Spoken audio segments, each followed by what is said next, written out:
Connect, please. Connected. All right, good. We're good. Cool. Happy Independence Day weekend. Today is the 5th of July, 2026 at 9:31 p.m. my time. And we're going to have some fun, I guess. Yeah. All right. Jeez. There it goes. Moments of brilliance. I was thinking about that today because I had some ideas. And I was contemplating. There might be a potential that I'll be going on another run for all the good stuff. It might be building my rallying back, which is called I might be rallying back in a way here, but this is just the ideas and the thoughts in my head as how to go about it, not really so much a confirmation of anything. Are the real?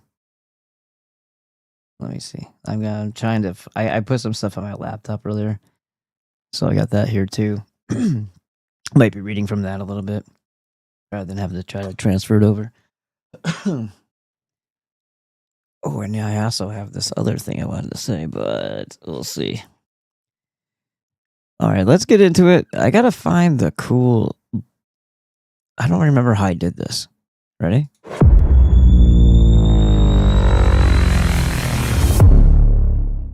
I looked for that effect in DaVinci Resolve, and I don't think it's there. I don't know where the hell or how the hell I made it. I'd have no clue. I have no recollection. Because I was thinking maybe if there's a variance of that I could use for a different channel with a different title. But I guess I might have to start from scratch or something.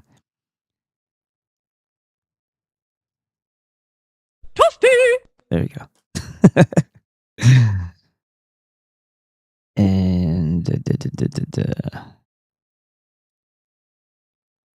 think white and get serious. We have a couple. Well, we have a ton of stuff I could look at through the Instagrams that I've been collecting for you to share.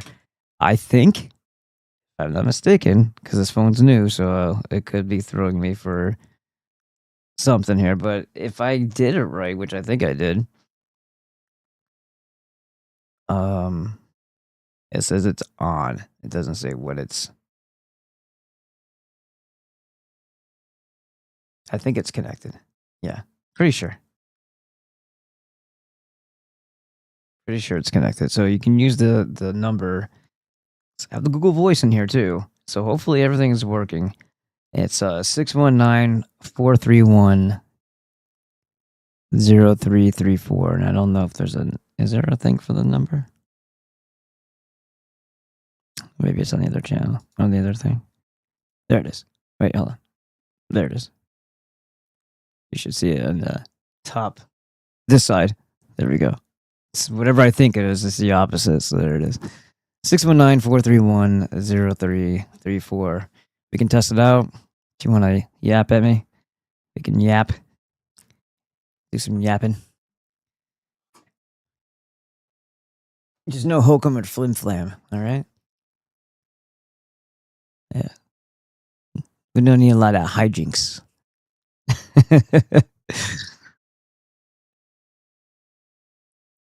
What else do we got here? Oh yeah, we got to play the intro. Hold on, let me get rid of the number here for a moment. There we go. All right, we'll play a little bit of words. Do you hear me? Do you care? Do you hear me? Do you care? My lips are moving and the sound's coming out. The words are audible, but I have my doubts if you realize what is being said. You look at me as if you're in a daze. It's like the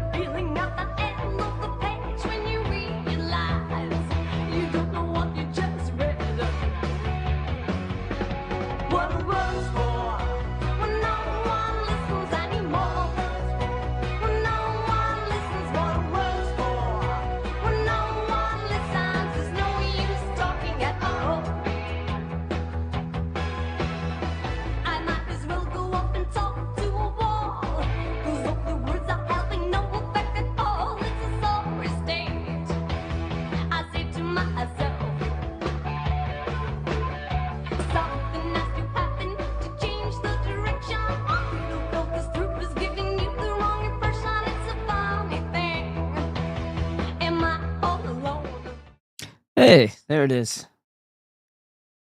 That's Dale Bosio, and the band is called, or was called, Missing Persons. And Terry Bosio at the time was her husband, and they had met each other through the oh my god, what am I thinking here? What was it, Joe's Garage? I can't remember. It might have been that one.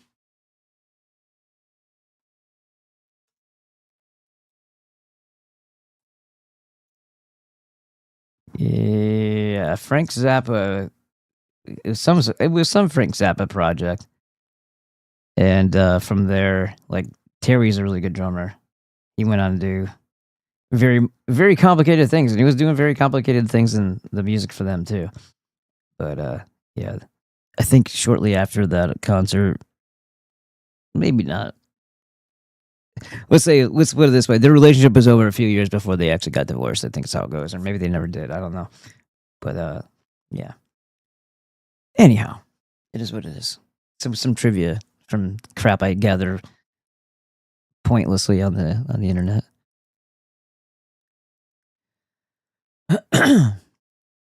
All right, so let's get into some things I have for you.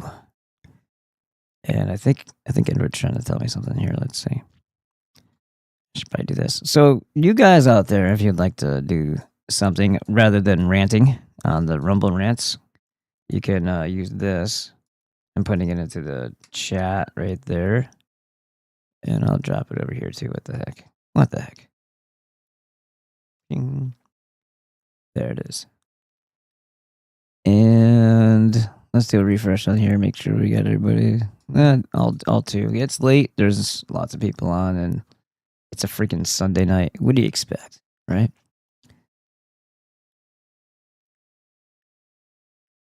And I'm looking for something in particular for you. We went into this a little bit, well, actually a decent amount, but there's more. Some other key points that I liked that I was going to go over. I think the last show that we did, going over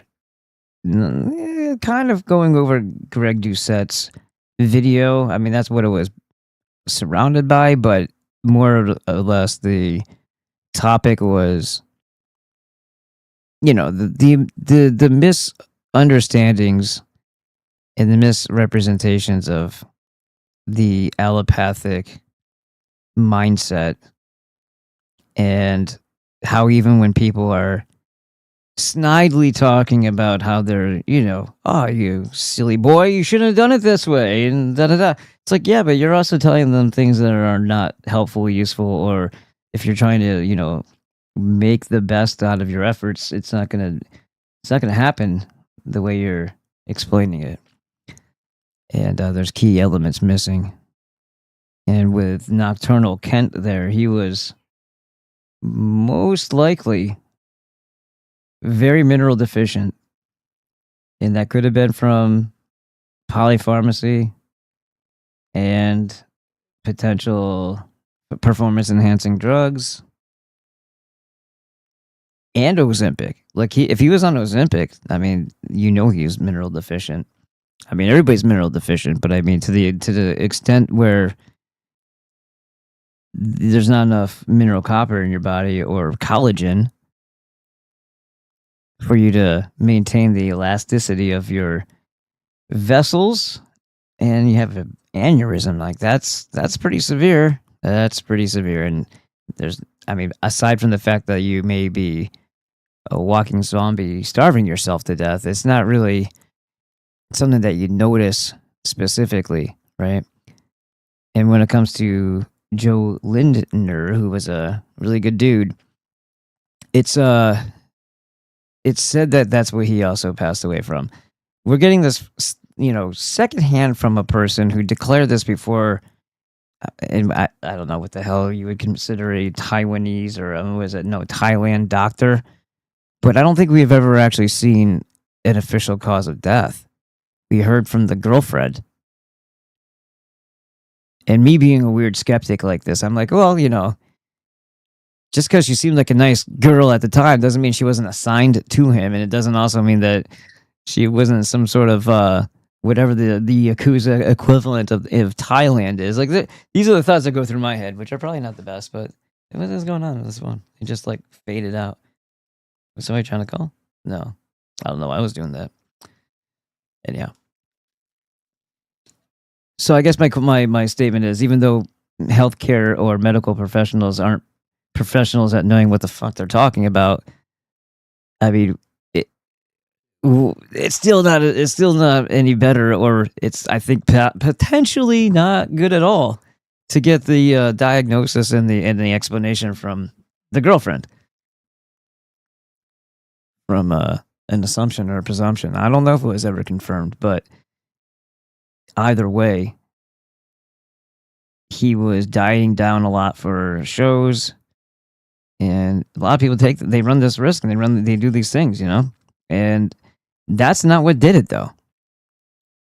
What did it to him was the fact that he openly, publicly stated that he got the COVID shot, and he got like 4 boosters because he wanted to compete, and they were saying that it was required for him to travel and to do all these other things in order to train and blah blah blah blah, that he had to do these things, and he ended up doing them. And then he went through plasmapheresis twice to try to clean out his blood, and they took a bunch of heavy metals out of there. But that doesn't mean that they got everything, and whatever was stored, stuck up in his tissues and then dislodged later. Who knows? Who knows? But we know those shots are deadly. And we don't know what Nocturnal Kent's vaccine record was like either. So that could be, contributing factors that all made a perfect storm for the two of them in different ways, but resulting in a similar fate of an aneurysm. If that is what happened to Joe, we're told that's what happened to Nocturnal Kent. And of course, everybody was, and I'm telling you, people were paid. People were probably paid, or they were already, on the, what do you call it? On the obligation wheel to come out. Hey, you want this this life of being a YouTuber to continue, or whatever the hell their content influence was? Well, you're gonna go out and you're gonna describe every other potential possibility of what caused his death, except the most obvious freaking, 8 billion pound gorilla in the form of a COVID shot. So you had even people that I used to really appreciate, I like him. He's wrong a lot, but I liked who he was, Jeff Cavalier. But he came out and said there's a bunch of donkey bullshit, and then he tiptoed all the way around talking about the shots, where Joe told people on the Bradley Martin podcast that he was 4, bro. 4. He's like, holy shit, you died. He's like, you caved into peer pressure. He's like, well, I guess it was a little more complicated than that, but yeah, he made the decision. He was reluctant, but he still did it. But he went through that plasmapheresis twice to try to clean out his blood. But you don't, like, it's like, that's like trying to put a poison in your body and then saying, well, I did take cyanide, but then I threw up and, drank some charcoal. Well, that doesn't help at this point. It's already, it's already on its way to do whatever it's going to do. So the effort was actually made because of the shot taker's remorse, and he still didn't make it. And I think there was an awful lot of, let's move on to the next topic, kind of pressure put onto people, because that the amount of time people spent on talking about Joe was not, it wasn't balanced to what type of influence he had, and how bizarre that chain of events was, from coming to America for the first time, going on the podcast circuit, talking to all the fitness influencers that he only communicated with from a distance before, or maybe passed by and when he was in Dubai or whatnot. But then to make that statement, that open declaration on a big public platform or a big public podcast, and then go home, and very soon after, he ends up, I got a pain in my neck, dead. It makes you wonder. And then the fixers were in, right? Everybody with a, that's why it's really dangerous to you. You're always running a risk taking these performance enhancing drugs. I'm like, yeah, I don't, honestly, I don't think it's all the shit that he was pinning, because he wasn't doing a whole lot of stuff. I mean, he did maybe in the past, but he wasn't blasting in comparison to other people. And remember, they always say fitness and health are two different things, which is true. You can look really good and drop dead because you don't have the stuff your body needs to keep you going. And when it's being flushed out of you in an effort to get rid of whatever other toxins and bullshit and debris and, viscosity breakdown that you're experiencing at the time, and you're not told by anybody in the quote unquote healthcare industry that you need certain things in order to continue living, well, then you don't even know what to put back, because you don't know that there's a thing that you're supposed to even have a reserve of. You're not told that these are important. Oh yeah, I took calcium. I drank milk today. It's like, oh, okay. And it goes on like that. So I'm telling you, this information that I discussed here, and the reason why I bring Dr. Glidden on and Dr. Monzo, and because it's the crucial, vital information about your vital force that is missing in every single presentation and conversation that people have on the internet. And of course, this is where people go to get their information from, son. That was what you want from DC Boys. So what you get it, right? So that's why we're here, to make sure that nobody forgets, and those who don't know find out, or at least they hear it. And maybe we can make a sea change in how we pursue, well, what our definition of health is, get a better understanding of it, and then understand that definition defies what allopathic medicine even claims or attempts to make you endure, or another way to say that is make you go through the treatment or therapy of. So that is kind of a lofty goal, isn't it? But it's worth it, because I don't know about anybody else, but I could sit here and tell you and have I can make a whole channel on how much my grandmother and my Aunt Gina meant to me, and I would never run out of material. I might run out of memories, though, because unfortunately they were cut short. And that's because we have been trained that when we hear certain words, they mean certain things, and that they simply can't be cured. And these are the treatments are the best that they got. And we never even question the diagnosis itself, or what other things could be making, they say, oh, these markers indicate that you have leukemia or you have acute leukemia. We're just blindly accepting that they know what the fuck they're talking about. If they have no concept of what nutrients your body needs or minerals, your white and red blood cells could be out of whack, out of balance for a great number of reasons. It could be even stress related. It's a snapshot in time in your blood. And that's what they're going to use this one time. Oh, they caught it right on time so that they can manipulate the information. And the doctors are trained to manipulate the information without knowing that they're being manipulative. And then, of course, big sad talk. Everybody's already low vibration and already accepting a horrific fate all over nothing. My aunt just got what she needed as far as nutrients, stayed away from the shit foods because I think when you're used to being on a budget and you don't have to be anymore, sometimes the food habits carry over and you don't really realize that you can step it up a little bit. So it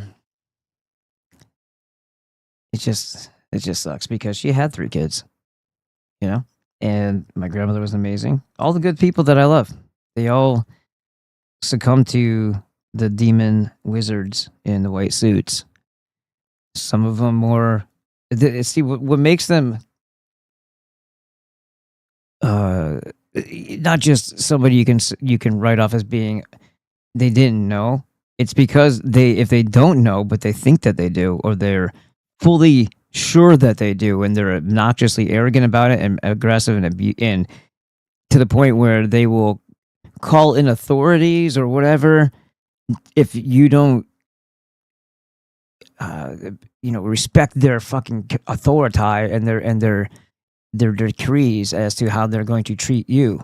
When they don't know how to do that without killing you, any bucking and pushing back is definitely your duty and a requirement. Now, I mean, these doctors will take families and steal their children if they don't get what, and the system allows this because the system has conceded the fact that the doctor knows everything and you are an idiot. And you can't possibly understand this stuff better than them. And this is why the system is so evil, because it backs itself up, and the people who set up this formula, this design, are fully aware what they're doing, regardless if the players among it are under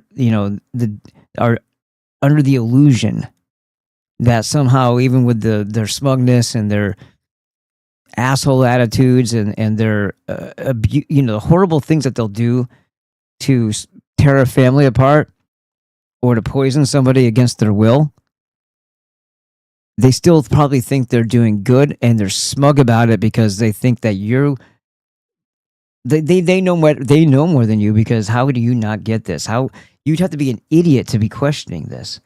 Whereas if they actually started asking their own questions, they'd realize that it's on the most fragile ground you can think of.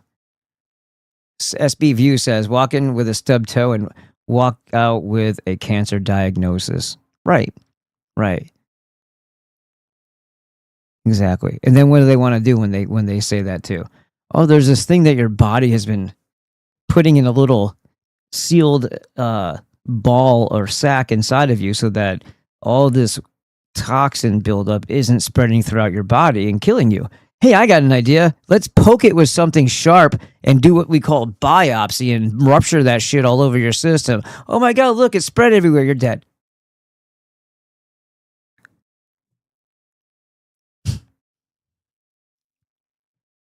Sounds like you're the natural vital force inside of you was actually taking care of it and keeping it quarantined until you could get whatever it is that you needed, the homeopathic along with the essential nutrients, so that your body could work on dissolving and removing, secreting, getting rid of that toxin, and hopefully whatever was producing that toxin in you would be rectified and overcome by having the proper nutrients and giving your body back the data that it was missing when things get corrupted, signals get crossed through the homeopathic method. But yet nobody's going to look at that because it's cheap, it's curative and effective, which is 2 big no-nos. I know, and it shines too big of a light on us onto this $1 trillion practice for what it is. Not only is it going to affect their bottom line, but it's also going to expose it as a genocidal eugenics program. And then people, if they can zoom out a little bit, will realize, well, how does that happen in a free society? Oh, shit, we're prisoners. We're prisoners in an open air prison. We're the cage free range sort of free range, provided you have your passports and your licenses and all this other shit.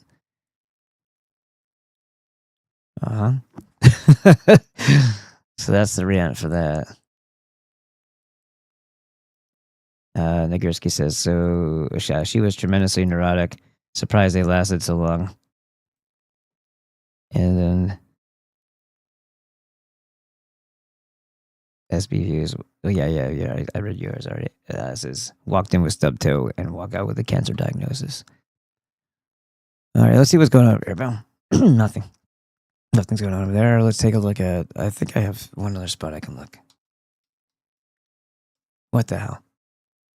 I never know what's going on. Hey, I almost want to drive. I don't want to get kicks. Get me back to my channel.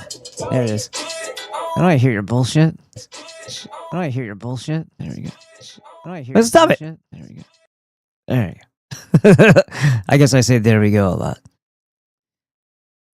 91 followers. What the fuck? How'd that happen? Oh, the sky's the limit's not even a thing anymore. I should probably change that. That's the one I deleted just because. Look, I got 330 followers on there. Delete. Whatever. Got you before you could get me. Yeah.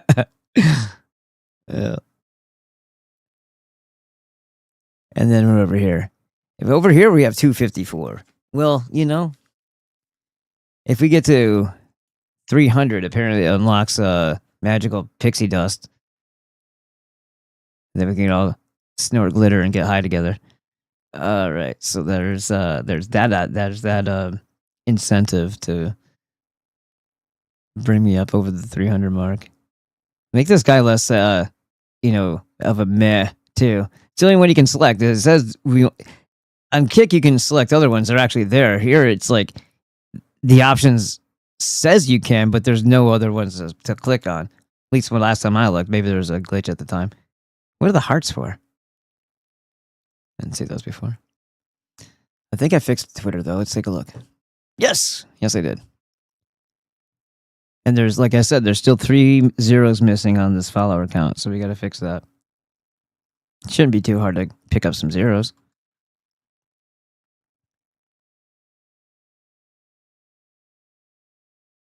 I used to pick up zeros at the bar all the time, but at least they were easy, right? And I don't mean like 2 extra zeros on their weight either. That wasn't a fatty chaser.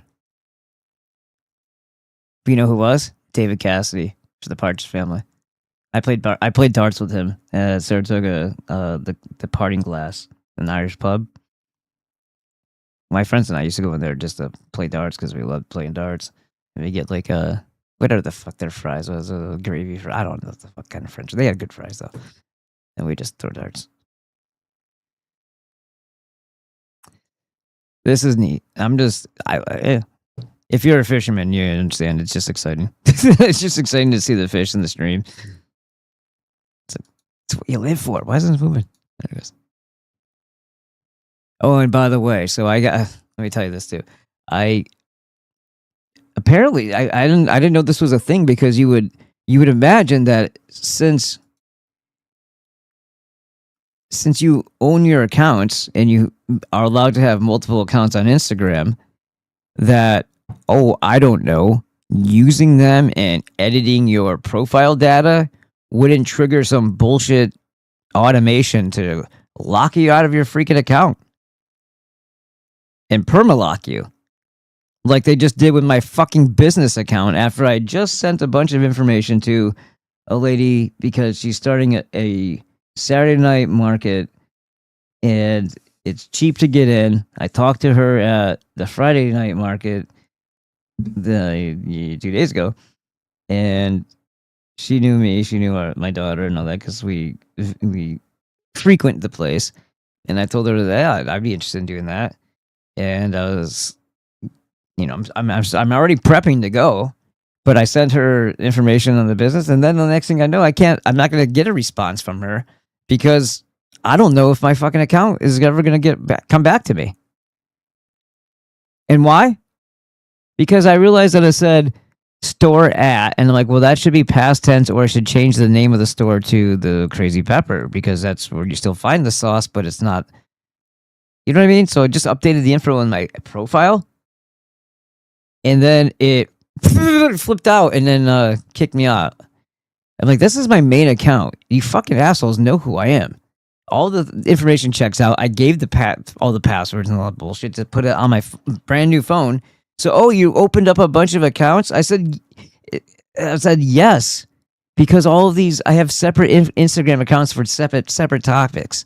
And my business one is the main one. And that was the one that was hardest to get into when I got the new phone, because I didn't transfer the data because the idiot at the store didn't know how to do it without a screen. You can do it. You can link them and all that stuff.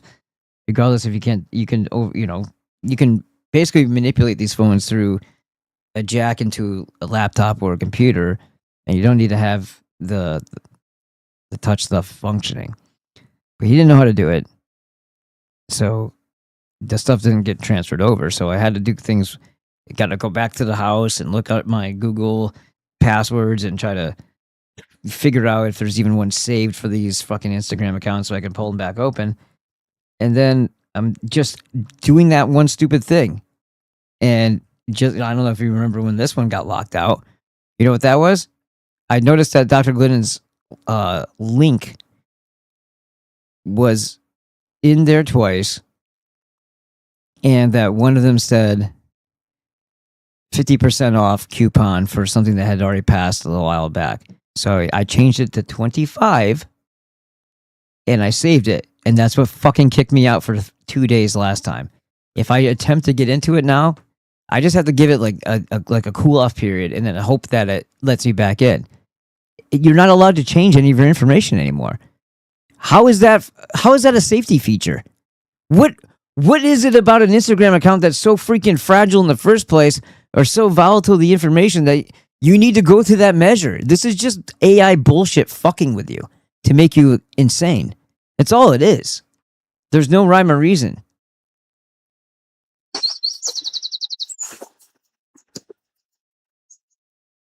Oh shit.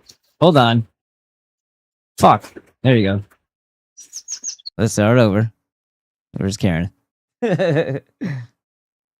More like 6 million pound gorilla. A gorilla that is highly social, like the silverback, where accidentally looking at it wrong is deadly.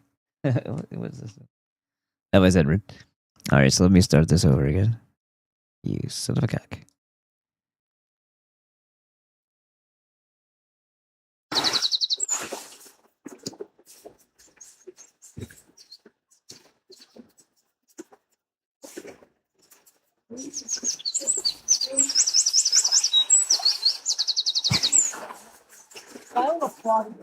That's a lot of trout.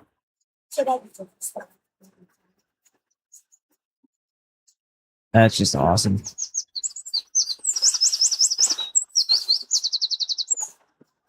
Get some corn. I said corn, not the other word.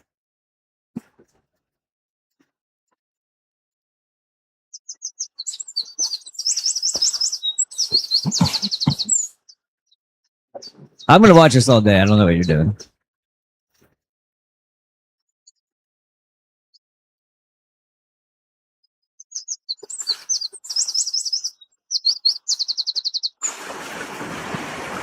I don't even know if it looped yet.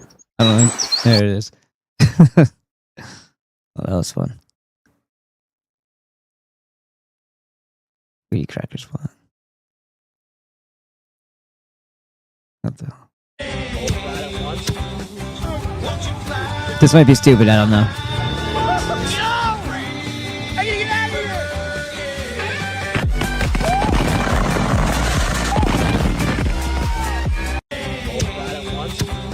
Yeah. So yeah, that's another story. So this is from the dad decisions account I have. Have you found Beavis? Like Jesus.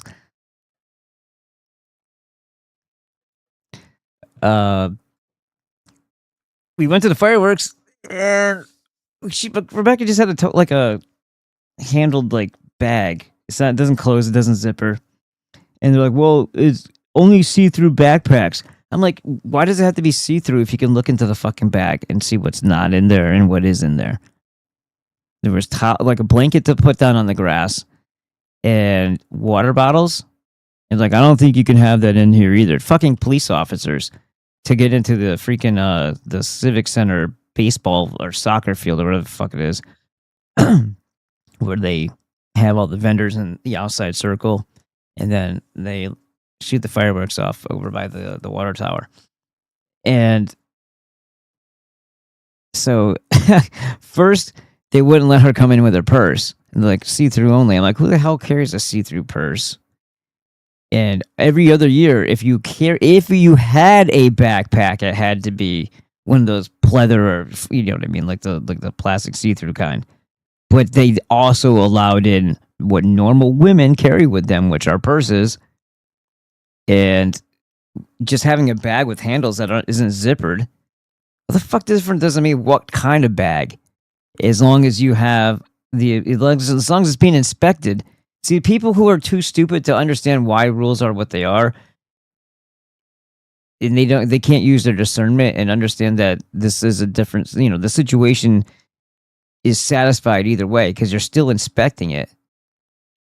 So we got there. We got there a little late, and so first they turned Rebecca away because of her purse, and then I was carrying the heavy ass bag with our waters in it. And they told me, I don't think we can have that one here either. I'm like, is the water the problem? No. Are the blankets a problem? No. What the fuck else is in the bag, sir? Well, you just can't have the bag. What? What? So Rebecca took both of them and said, here, Farrah wants to do the rock wall. And come meet me afterwards, and I'll find a spot for us. So I went and did that, and for everyone, my daughter wanted to go. Of course, she's a little girl, she wants to go do everything, right? And I'm like, we gotta be courteous to mom and understand that she's waiting for us, and she's gonna find us a spot and all that, so we can watch the fireworks together, even though we're not allowed to get into the main field or whatever to do it. So we waited in line. We were all the way up to being the next one to go on to the rock wall with the person belaying you and stuff like that. And another girl this is after waiting through 18 people in this one line, at least. We get up to being the very next one coming up. The other little girl, a little bit taller than my daughter, had the harness on, and she was about to start going. And the announcement said, in 1 minute, fireworks, blah, blah, blah. So the little Mexican asshole who I caught one time, skinny little prick, holding a rope with a kid halfway up the freaking thing, looking at his phone with one hand.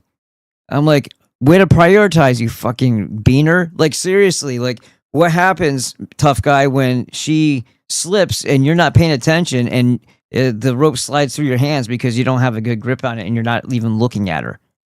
You dumb fuck. So, anyhow, my daughter knows how to climb. She's been doing rock walls and stuff like that since she was little. But she's about to, the girl just before is about to go. She already has the harness on. It couldn't take more than a couple minutes, not even, to go through the whole circuit and come back down. And of course, the Mexican already has shit to do, apparently, because he's already distracted with the phone in his hand. And he's like, sorry, you have to come down. And you didn't say sorry. You got to come down. Come on. We're done. Come back after. Yeah, after the fireworks. Shut. This place was so packed this year. It was unreal. Not like anything I've ever seen before. Usually the field is almost open and empty with, clusters of people here and there. But they set everything all up all stupid this year. They made it barricaded so you can't even see if you're not on the inside part of it. And then they had a fire truck, which was spraying in an arc a bunch of water onto what could be the equivalent of a giant square slip and slide type material. And the kids were all flopping all around in that. And then they were spraying foam. This time they didn't use the colored one. The colored one last year or 2 years ago was disgusting. It was like a bunch of dyes that ruined everybody's clothing.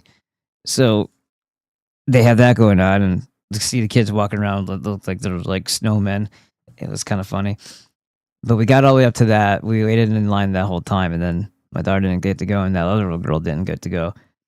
So then she wanted to get a snow cone, and even though the fireworks was about to start, the line was whipping wrapped. I'm like, we can't. We gotta wait for lunch. She's all right. Let's go. I'm like, all right, cool. I'm glad that you're being mature about it, and we're gonna just we'll get it later or something, like some other day or whatever. And so we went all the way around the Civic Center area. There was like the stadium thing that I was talking about, and then past the Civic Center itself, and then down up this road. And there's a playground area, like a park, that I've taken my daughter to before. It was all obviously dark, so it looked a little different, but we had these perfect seats, which I mean, in the grass with a blanket. And I was playing on the swing set, not swing set, but the stuff. There's one that you spin, and the kid goes, spins around in circles, and it gets. So there was that, not the big one, but the little tiny one that spins faster, or at least it feels like it's spinning faster. So I was doing that with her, and then I started wandering forward. I walked over this road, and then I saw this like small pond and a little bridge. This fireworks is already going off at this time, but I wasn't supposed to be that. I wasn't supposed to be there, but I was standing and having to look back and up like this because I was that close to the fireworks, and the ground display was right there. When I was standing on the little tiny bridge, come to find out it was a golf course. I knew there's a golf course in that area. I just didn't know I was on it, and so I probably definitely shouldn't have been on there. But I was standing on the little tiny bridge that goes over the one little shallow or narrow section of the water, and I could feel the rumbling underneath my, like the whole thing was like, concussion from the fireworks. It was pretty cool. And I was so freaking close to the thing. It's like I had to back up, like when you go to the movie theater and you're sitting in the very front row, like it's in the neck breaker seats. That's how close I was. It was a pretty cool experience to see the grand finale like that and getting all that going on. It was a once in a lifetime experience, probably, but I'll try to replicate it again next year. But now we went from not being able to hang out with all the fucking other dupes. It's free admission on that, but to because they kicked us out over stupid bag policy of all things, Rebecca went around and we found a spot, and then we found the most amazing place to watch the fireworks ever. It was almost like we had it all to ourselves. There were other people that we walked past, but we had walked much closer to the fireworks than they had.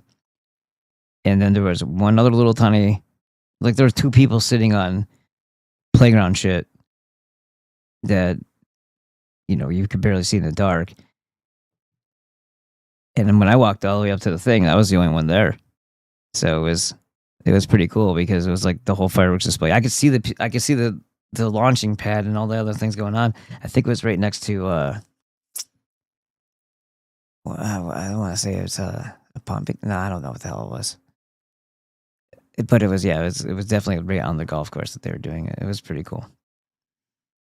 So yeah, that was a good experience. I left my phone on the blanket and just walked, so I don't think I would want to, if I'm that close. Your temptation, like an idiot, would be to look through your phone screen to make sure you got it. You know what I mean? Like, I'm not going to do that. So you're there and you're having an artificial experience because you're looking at it through the screen. Fuck that. All right, let's get into it some more. After I look at this.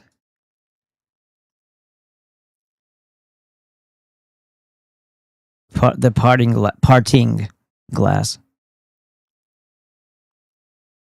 As in like parting ways. Sorry to hear of the tech issues everyone's here. I suspect surveillance on my end. Yeah, no, I don't know. They're just inshittifying everything here. And it's meta. There's no way to contact them. And then the freaking, when I looked up stuff, they're like, you could pay for Meta Plus. I'm like, you want me, in order to be able to make contact with customer service or something, there's a paywall. There's a paywall. Are you fucking out of your mind? How is that not extortion? Hey, we screwed up your shit, and it's going to cost you in order for you to get into go to the chat bot or whatever. Like, screw you. I'd rather sink his freaking yacht. That's my response.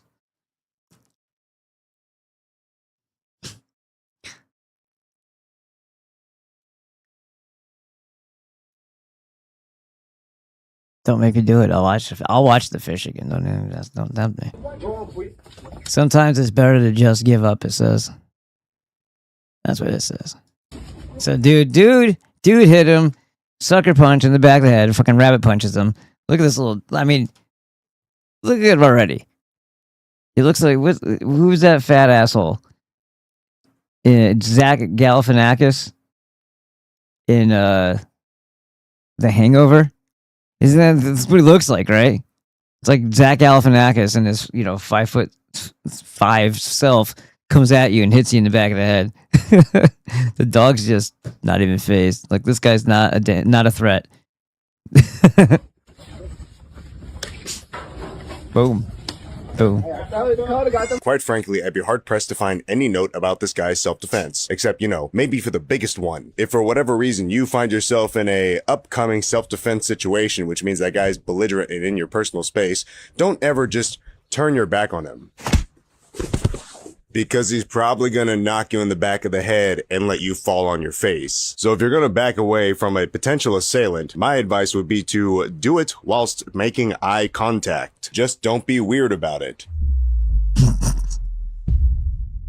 As it will probably escalate the situation further than you wanted. And now, if the big bad evil guy decides to take an attack of opportunity whilst you're backing away, you have your sights trained on him and can be better prepared for whatever he does. And whether you decide to kick him in the nuts, get under his attack, and grapple and attempt to throw him sky high, or give him the old 1-2 John Jones, it is all far better than if you just decided to play ostrich, stick your head in that metaphorical dirt floor, and turn around hoping that they just go away. I promise they won't. It's all about situational awareness, folks. If it looks like it's gonna punch you, it acts like it's gonna punch you, and it's squaring up like it's gonna punch you, it's probably gonna punch you. Take proper evasive maneuvers. I want to watch this again. Boom, boom. Quite frankly, I'd be hard-pressed to... I just wish it wasn't blocked out. What are you, fucking children here? Did you know there's a medieval death code hidden in Led Zeppelin's Stairway to Heaven? I was watching Frozen 2 the other night with my wife. Yeah, sure it was your wife. Sure it was. You could have said your children. That would, been a little bit, that would be less believable, maybe. With me. And I noticed something familiar about the mysterious melody they kept hearing in the distance. Your wife likes feminine males? How many pounds over 200 is she? I said, isn't that the end of Stairway to Heaven? Right after the guitar solo?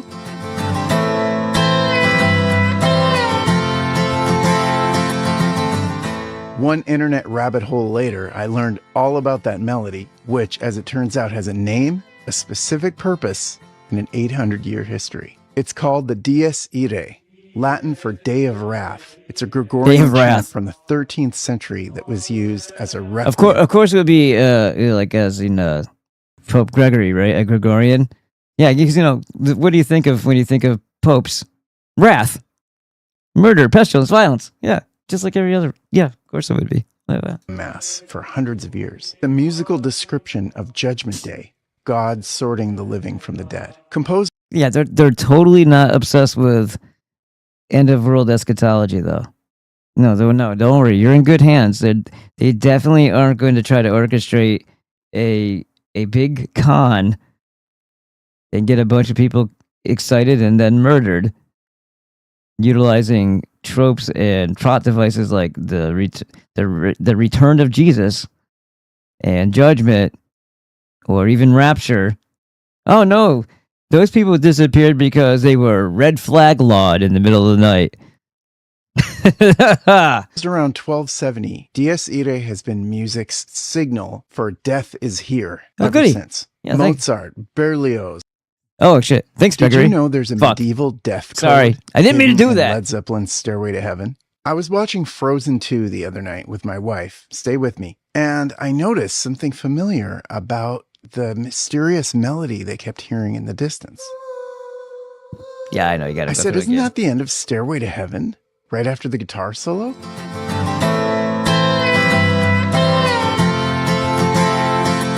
It's fucking One Instagram, man. internet rabbit hole later, I learned all about that melody, which, as it turns out, has a name, a specific purpose, and an 800-year history. It's called the Dies Irae, Latin for Day of Wrath. It's a Gregorian chant from the 13th century that was used as a requiem mass for hundreds of years. The musical description of Judgment Day, God sorting the living from the dead. Composed around 1270, Dies Irae has been music's signal. Wasn't Pope Innocent III in that era too, or pretty close to it? Hold on. Pope Innocent III was, as Britney Spears would say, not that innocent. When years was he? 1161 to 12. He died in 1216. So that was a little close. 1270, they said. So it was a little bit after him. For death is here ever since. Mozart, Berlioz, Liszt, Rachmaninoff, they all borrowed it. Franz Film Liszt? composers love it. You've heard it in The Shining, It's a Wonderful Life, Star Wars, The Lion King. Star It's been Wars. called a musical Wilhelm scream. When you need an audience to feel mortality without being told, you play Dies Irae. But why is Led Zeppelin using it? Stairway to Heaven's lyrics kind of Because Jimmy Page is a fucking occultist psychopath. That's why. That's why. resist interpretation. Is it a cautionary fable about materialism?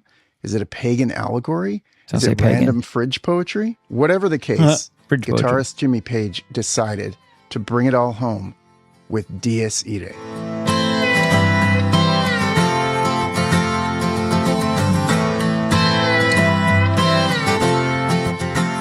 Did he do it on purpose? Well, keep Come in on. mind this is the same guy that bought Aleister Crowley's house. A man steeped in esoteric tradition accidentally quoting a centuries-old motif? Unlikely. It may have just been instinct, which is kind of the same as saying genius. Either way, No, Zeppelin it's not had a genius. medieval funeral chant in the most played song in rock history. And for 50 years, listeners felt it in their bones without knowing why. The monks who wrote the Dies Irae are long dead, but the song remains the same. I'm JB Eckel, the Bob Ross of rock, Nah. and this is Sacred Riffs. If he was the Bob Ross of rock, he would have made some happy little notes or something. Liars. It's because you look like something that didn't really look like it. Shut up. What type of person would do something like this? How long have you been here? A month and a half. Good tips? I don't make tips. Say that again. I make hourly. This is old, but So where do the tips go? The owner. Wow, $10 tip. Yeah. Nice for you. Of course, yeah. Why not? Do you think the girls deserve some tips tonight? No. Do you think if I went and asked every customer when they leave a tip, Yeah. that it goes straight to the owner and not to the server? Straight to the Let me Jew. ask that table there. Sir, the tip that you left, the young lady server, the owner takes the tips. No. Okay. Don't with me. Yeah, I will. With you, Yeah. the good thing you are. Tell the customers they're going to get their tips. No, they don't. They should be told that you're taking them Yeah. because this servers deserve them. You want Speak to to you. with me, I will. I don't want to with you. 2 years after this episode was shot, their restaurant officially closed. A couple years after that, the owners also divorced and the man got deported from did the you see how out of balance that Jewish disgusting piece of shit was? That troll with that woman that they said was his wife? There was probably a 30-year age gap. And yeah, I'm sure it wasn't a relationship of financial convenience or anything. But when he lost his restaurant because of the bullshit that he just did right there, yeah. She didn't stick around. And then he got deported. He got deported back to Israel, which means he got to go on vacation and never have to leave. U.S. for his criminal past and now lives in Israel. Now lives in Israel. What? Well, that's what type of person. That's an old people have been reusing that what do you call it? Was that Hell's Kitchen? That wasn't Hell's Kitchen. Whatever the fuck that Gordon Ramsay one was. I think he's had several different ones. No one's ever broke this on the internet. If you go through all the This, I think, has been well traveled as well, to be honest. fast food chains, they all have some dark, insidious origin. Now we have the 7-Eleven food chain. Do you guys know what the 7-Eleven brand of foods and desserts is called? What? Go Yum Foods. Oh, Goyum. wow. Go That's Yum. so funny. Literally Funny or fucked? Goyum Foods. If you go get ice cream at 7-Eleven, it's Goyum brand. Here, you I'm eat not this even shit. kidding. Yeah, it's like just Goyum. So, Oh. Yo. That's fucked up. That's crazy.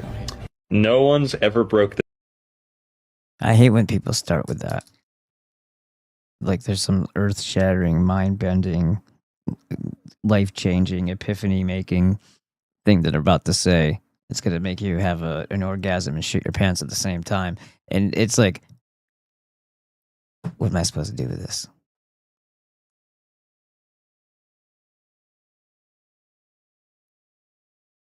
It wasn't, yeah, this is funny. This is bullshit. It says 711 AD is the year the Moors invaded Iberia, which is correct. At the Jews' behest, by the way. Their prompting and their encouragement, their influence, their convincing. But it was to say that the Moors is incorrect. They're fucking Arab, fucking Muslim shits that were. Well, so 600 blah blah blah was Muhammad, right? 711 AD wasn't that far after that. Dude, freaking studied the Talmud. So what were the core of that group too? Let's be honest with ourselves here. So a bunch of Muslims and Jews who both equally like to use Christians as their toilet paper and food products made life hell in the Visigoth kingdom. And guess who opened the freaking gates for them? Yeah, exactly. The high trust given to the Jews in their kingdom because we don't think things through often, I guess. We're too noble. Anyway. Yeah, that lasted for about 1,200 years, didn't it? Uh-huh. And they call that the Andalusian paradise, the myth of the whatever the hell way you say it. I read the book about it, so by that name. And the way they treated the Jews were like kind of like, hey, usually over there, we're over here, and everything's good, everybody's happy.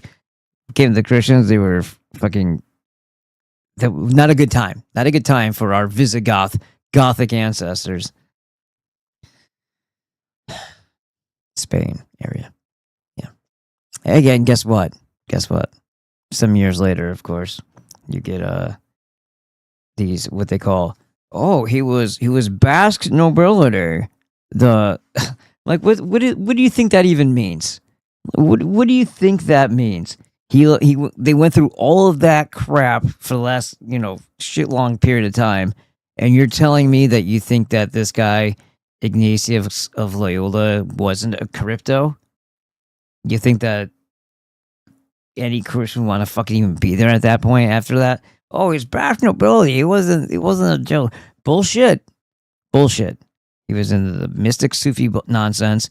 He was dicking around in caves like the other freaks, which means he was going to moon cult ceremonies and rituals, typically sacrifices, and that's where you get your Jesuits from.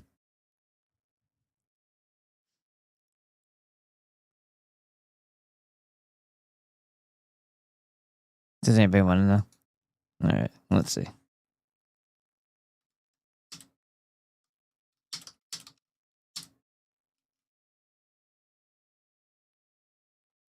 Yeah, see, I was right. The Myth of the Andalusian Paradise is one of the books that was recommended, or at least mentioned by Ashologos. So naturally, I read it. Scholar journalists and even politicians uphold Muslim-ruled medieval Spain, Al-Andalus, as multicultural paradise, a place where Muslims, Christians, here, let's just read the rest of it. A place where Muslims, Christians, and Jews lived in harmony. There's only one problem with the widely accepted account. It's a myth. It's a fucking myth. In this groundbreaking book, Northwestern University scholar Words tells the full story of Islamic Spain. Did he say Moors? No. The myth of the end, and by the way, those weren't black people anyway. The black people that they considered Moors were the fucking servants and slaves of the Moors. Huh. The myth of the Andalusian paradise shines light on hidden history by drawing on an abundance of primary sources. Now, here's the problem with that word and that term. I hate the word. Ever since Neil ruined this because he's a retard, and so LH didn't do a very good job making a distinction either. When you call something a primary source, they're not talking about a contemporary, and they're not talking about a first-hand account, which you would think would be a primary source because one is typically related to primary. And if it's one-to-one, as in a first-hand account, that would make it a primary source, right? Not according to these assholes who like to fucking play word doctor shit. A primary source is simply something that a bunch of assholes who like to agree with one another, like, you know, peer review type style, they don't have, there's no dispute over a particular, element of information. Therefore, the person who's, it's attributed to originally, that would be a primary source. So even though, like Diodorus Siculus or whatever came 700 years after Pythagoras, they're going to be like, oh yeah, that guy was a primary source because no one argues with him. It's like that's very misleading. That's very misleading. Because you think primary, you think on the spot. You were the squirrel in the guy's pocket. You know? You were the tapeworm in his asshole. You knew what happened in that time. And you wrote it down. That's not how it is, though. So the terms are all fucked up on purpose. So that people who can be oives that come later on to fuck up your history can be regarded as a primary source. And then, there's a political agenda here and some very creepy people with lots of central banks in charge. You gonna argue with that source? You really want to do that to your career? Oh, look, everybody, it's a primary source now. I'm not saying that's how they're handling this. I'm saying that term itself is bullshit.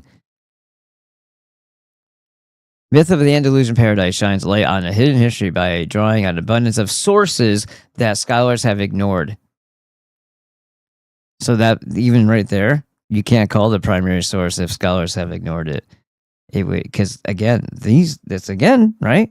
They're using it probably in the correct form, as in first-hand account, contemporary too, meaning the same time period of. And even then, it's kind of funny because you're like, well, this person lived in Morocco and they're telling us stuff about Ireland, but it's a contemporary. Yeah, but was he there? So that could be misleading too if you don't explain. Well, the guy was like 3,000 miles away from where it happened, but he heard from someone who heard from somebody, and it's not like they had the internet back then, but they were TV. So. Anyhow, so they're using primary sources in a way that it's supposed to be used, that scholars have ignored, as well as archaeological evidence only recently unearthed. This supposed beacon of peaceful coexistence began, of course, with the Islamic Caliphate's conquest of Spain. How'd they get there? Come on in. Fuck these people up. And what is it that they say? And this is kind of going back to that never-ending story thing that I showed you the other day. which I know somebody out there was choked up over that.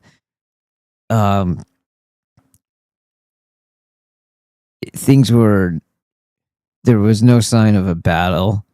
Things were simply gone, like erased. How many times have you heard it, that it doesn't seem like there was a great fight that took place when this, like let's say Sumerian was overrun by the Assyrians or whatever, right? Why do you think this is happening? Because these fucking pieces of shit, this moon cult, Oive, the roots of the Oive, the serpent freaking moon cult.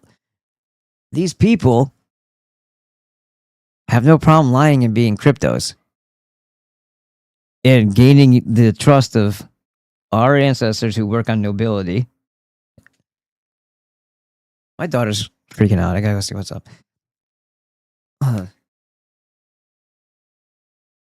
can't tell if she's happy or if she's yelling at somebody. Anyway, it's getting on my nerves. I mean, like, it's getting me worried. Anyway, where was I even at now? I forgot. I forgot what I was saying. God damn it. Oh yeah. So they, we trust too easily because we can't think in the ways that they do, diabolical. At least we couldn't in the past. We have to think like the demon parasite moving forward, please, because with all of our might, all of our mind, all of our creative and innovative capacity and potential, all of that warrior freaking, all that shit, nobility, character, sense of justice, empathy, all amazing things. We can't assume that everybody is like us, because the demon parasite is most certainly the antithesis of every other living thing that you would consider human. And they have no scruples, they have no conscience, they have no hesitation and no empathy. They're completely indifferent to making decisions or having the will to do something that we simply couldn't do ourselves because it would be too horrific or too underhanded. They'll have already done it 5 times by the time you have a chance to contemplate it. And giving them trust because they've convinced you of something is usually our downfall. There's no reason for a battle. They're already there. What are you going to do? Right? They just were let in. Far from a land of religious tolerance, Islamic Spain was marked by religious and therefore cultural repression. Oh, by the way, they destroyed everything that was Christian and pre-Islamic, as they do. Which kind of is, take that, Christians, for destroying everything that you considered pagan. Take that. Stop. Hey, how about all Abrahamic religions do us a solid and sign away on this so that we can get you in trouble, mister, if you break this promise, to stop erasing everybody else's history.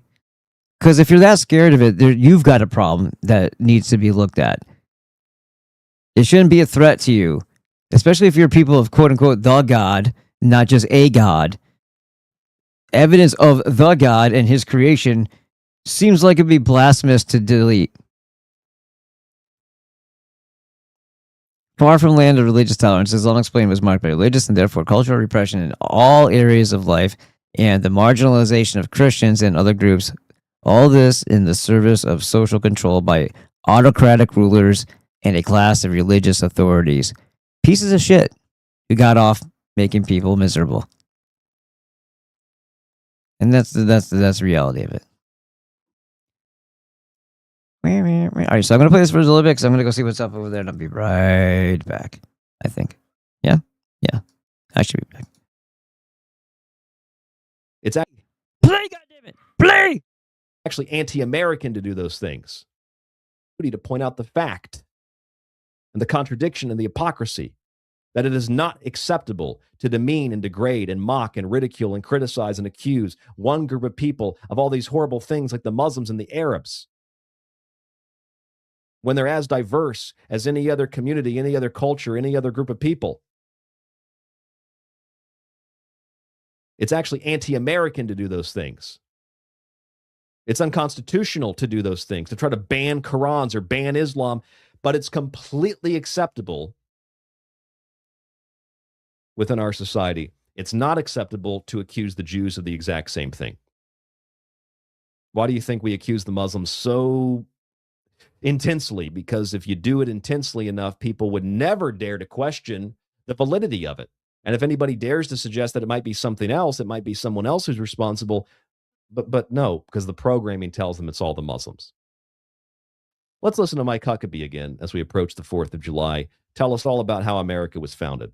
It is upon the Jewish foundation that Christianity was formed, and upon the Jewish and Judeo-Christian foundation, Western civilization was formed. And without that, there would not be an America. It is as simple as that.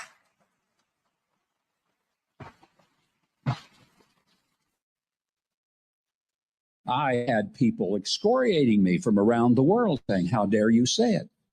I would say, how dare you flunked history?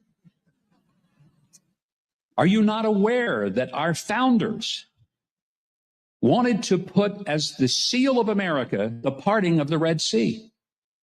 That in the House of Representatives in the United States, there is a marble fixture of Moses, not of Cicero, not of Aristotle or Plato, of Moses. Because our history is tied more to Mount Sinai than it is to Athens or Rome. It's tied to neither of them. It's tied to Israel. Well, if you failed American history class, Mike Huckabee just educated you. If I would have written that down in American history class, I think my teacher would have flunked me. I don't think that I would have done very well in history if I would have repeated the Mike Huckabee version of American history. Let's look at some of Mike Huckabee's claims. He says that one of the founders wanted to put Moses parting the Red Sea on the seal. He says that we have a bust of Moses at the Capitol. Now, these are both true statements, folks. It is true that there is a bust of Moses, but there's also a bust, there's plaques of a bunch of different lawgivers. Here's the architect of the Capitol website, relief portrait plaques of lawgivers. There's a bunch of them. Here's the map of portraits in the House chamber.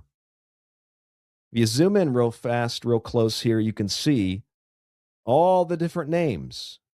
Yes, there's Moses down there at the bottom. There's also Hammurabi, who came before and established the first laws from God.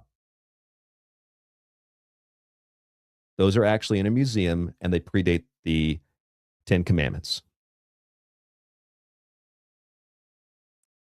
There's a whole bunch of lawgivers here, including some of our founders. So when Mike Huckabee says, Moses, well, he's right, but there's also a dozen plus additional lawgivers there. When he says that there was this idea to put Moses parting the Red Sea on the seal, that's true. Franklin suggested that. Franklin also suggested putting a turkey in place of the eagle. Other people also recommended and suggested a bunch of other things too. The level of deceit and the level of dishonesty and the level of attempted misdirection, the level of just abrasive and aggressive lying that Mike Huckabee just did is not only anti-American, it's really anti-human. Because he is ignoring not only all the other lawgivers, which are universal archetypes, most of them, some of them are real people, obviously, but not all of them, ignoring the fact that there were plenty of other ideas for the Great Seal, and suggesting that we're more connected to Mount Sinai than we are any other region of the world, any other philosophies, Greek and Roman, for example, is beyond dishonest. It's beyond corrupt. It's beyond evil and wicked. It's anti-American. It's really anti-human. It's anti-civilization, because the greatest civilizations in the world in the Western world at least, were Greece and Rome. They set the foundation for what became Western civilization. And by the way, they weren't white. And of all the founders, Thomas Jefferson was, you could probably say by today's standards, obsessed with Greek and Roman philosophy and governmental ideas. He would have cases of books shipped across the ocean from Europe and read them nonstop. Jefferson was obsessed. To take out of context the Moses bust, take out of context the parting of the Red Sea, to take out of context the Roman and Greek basis of our country, the architecture of Washington. Mike Huckabee, well, I'll say it this way. We people like this that are traitors like this, we need to get the rope out. Besides, our founders were not exclusively Christian. And whatever Christians they were, they definitely weren't the modern Christians. Many of them were Orthodox Christians. Many of them were Protestants. Many of them were Catholics. Many of them were deists. In fact, Thomas Jefferson, Benjamin Franklin, Thomas Paine were deists. Many of them were also agnostic. George Washington was a deist. Did you know that? Not only was our country not really Christian per se, it certainly wasn't Jewish, and it certainly wasn't based more on Mount Sinai than it was on Greece or Rome. It's based more on Mount Olympus than it is Mount Sinai. But Mike Huckabee, the lying, traitorous scumbag, must have been doing something real illegal to be blackmailed like this, or he just genuinely believes it and is a danger to the country and should be tried for treason. Anything you read, I don't care what time period it comes from, the writings of Thomas Jefferson, or if you read papers written about him far later. Here's one from 1943 in the JSTOR, published by the University of Pennsylvania Press, that talks about how much Thomas Jefferson loved the classics, literature and history and philosophy.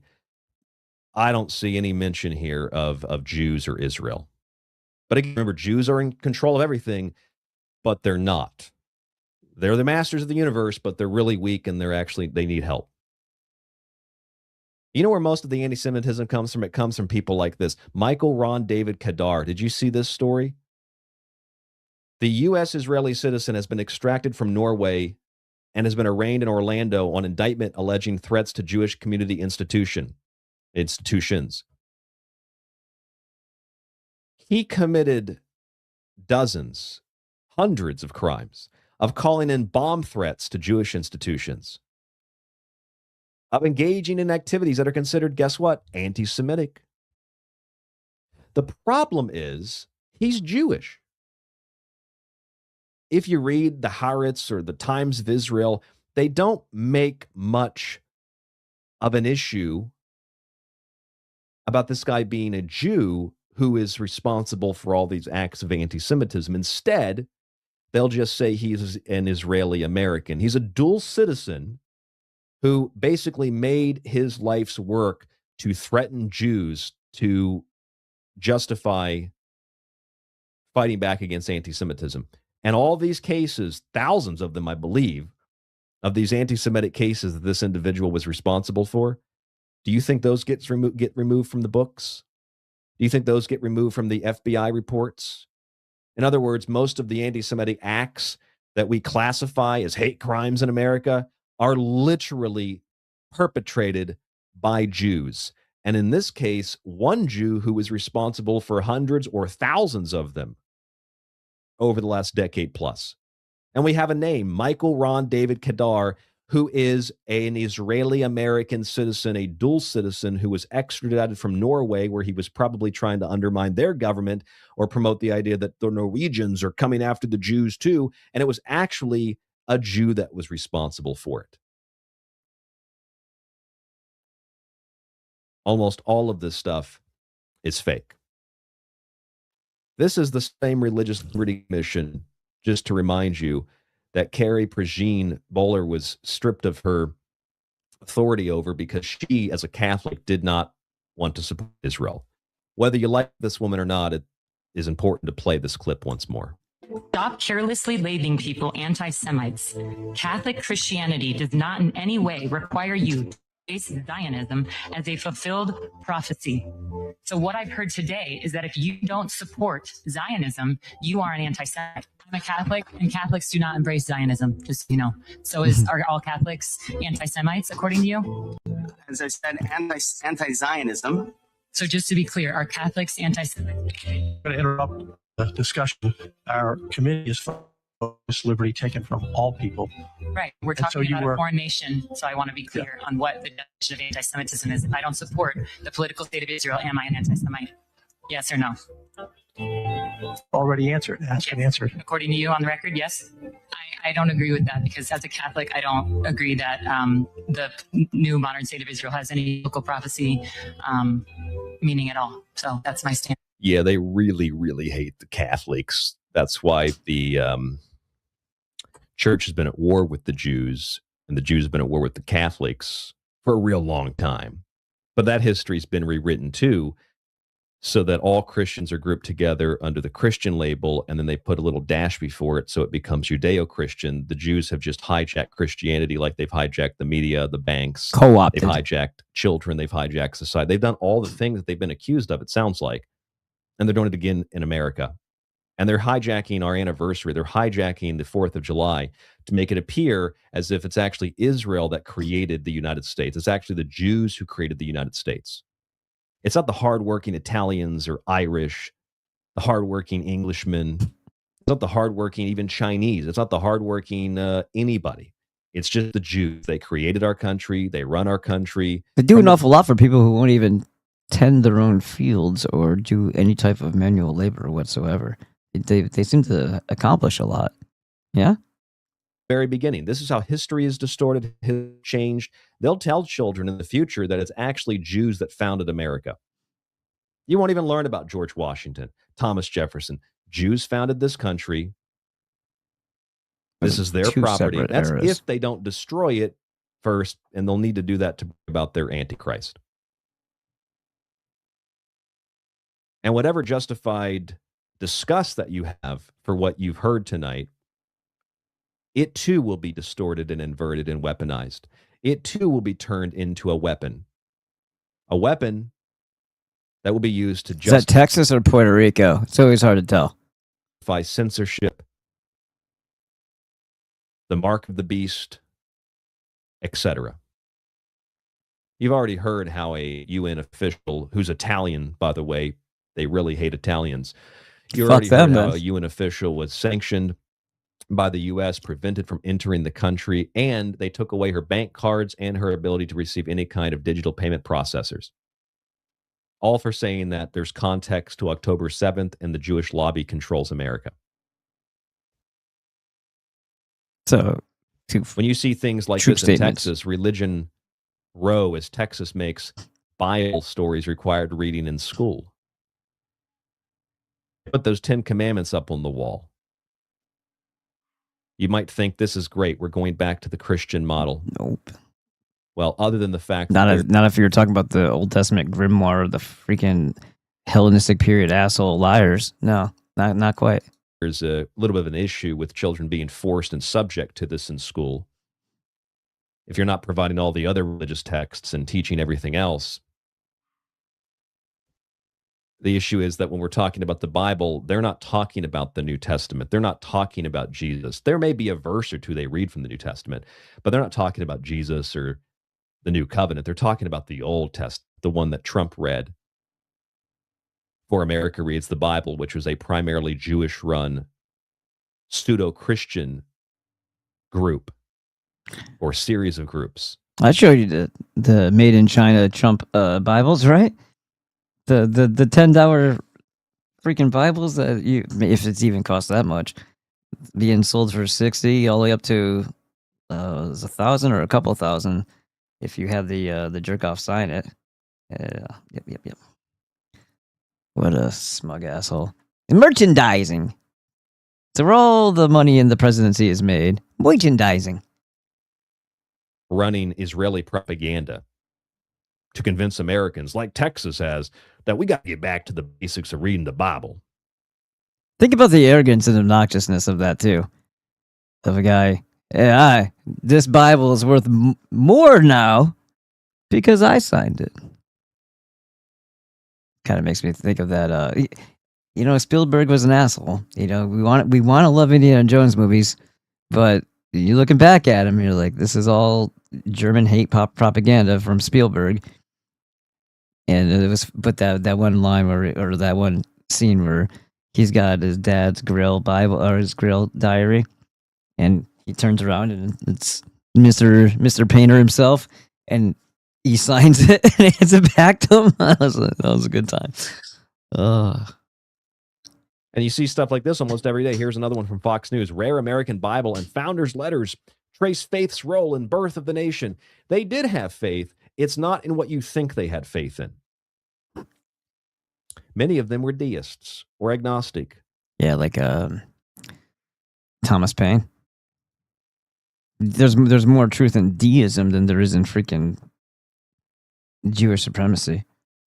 They did not have faith in your version of Jesus. I guarantee you that. And I highly doubt they had any conception of the modern state of Israel, considering that it wasn't founded until several hundred years later.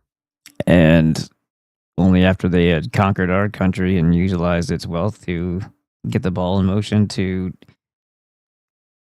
decimate all territories that they wanted for the banking cult to expand its power. And then they had their little bastard child called Israel.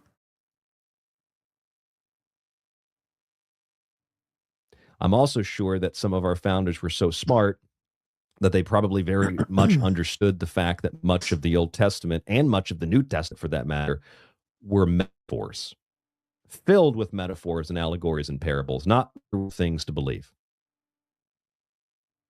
We can probably find proof of that all throughout the Great Seal, all throughout most of the founding symbols and documents, because almost all of it, the iconic American symbols, the eagle, the scrolls, the arrows, the peace, the war, all of that, the star, the pyramid, the eye, all of that is metaphoric. All of that is not meant to be taken literally. Our founders understood that the eye that oversees the construction of a better society, a better world, a better person, the guardian in the body, the temple, the physical was guardian, was a watching over you is like a parent, not as surveillance, and that you're the target. Really big difference there. They absolutely understood. That wasn't literally the eye of Sauron watching people and making sure they don't masturbate and make sure they pray. I know that that's 100% true, that they did not believe that was literal, because it's literally on our money to this day. It's all throughout the founding debates and arguments. They didn't see who prints the money, Ryan. This stuff is literal. So they definitely didn't believe in the same God that you believe in today, and they absolutely didn't believe in the Jewish God. In fact, I'm pretty sure Thomas Jefferson and all the founding fathers would have been repulsed by the Jewish God. I'm pretty sure that they would have been repulsed by whatever distortion of God most American Christians have today. There probably would have been a revolution against modern Christianity and Judaism in the United States if those people were alive today, or if we as humans, as Americans, embodied those same ideas and principles today. Americans would designate Christianity as it exists as a national security threat, and we would absolutely designate Israel as an enemy and potentially as a country to go to war with now.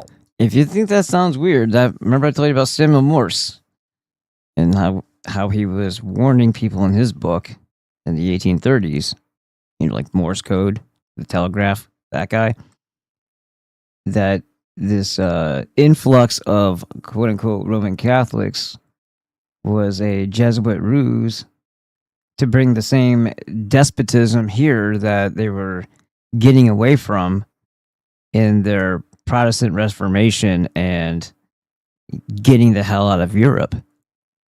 And it followed them. And the Counter-Reformation Wars never ended, still ongoing. And we would round up all the British loyalists in our government, all the spies, and we would probably put them on trial and execute them. That's what our founders would have done.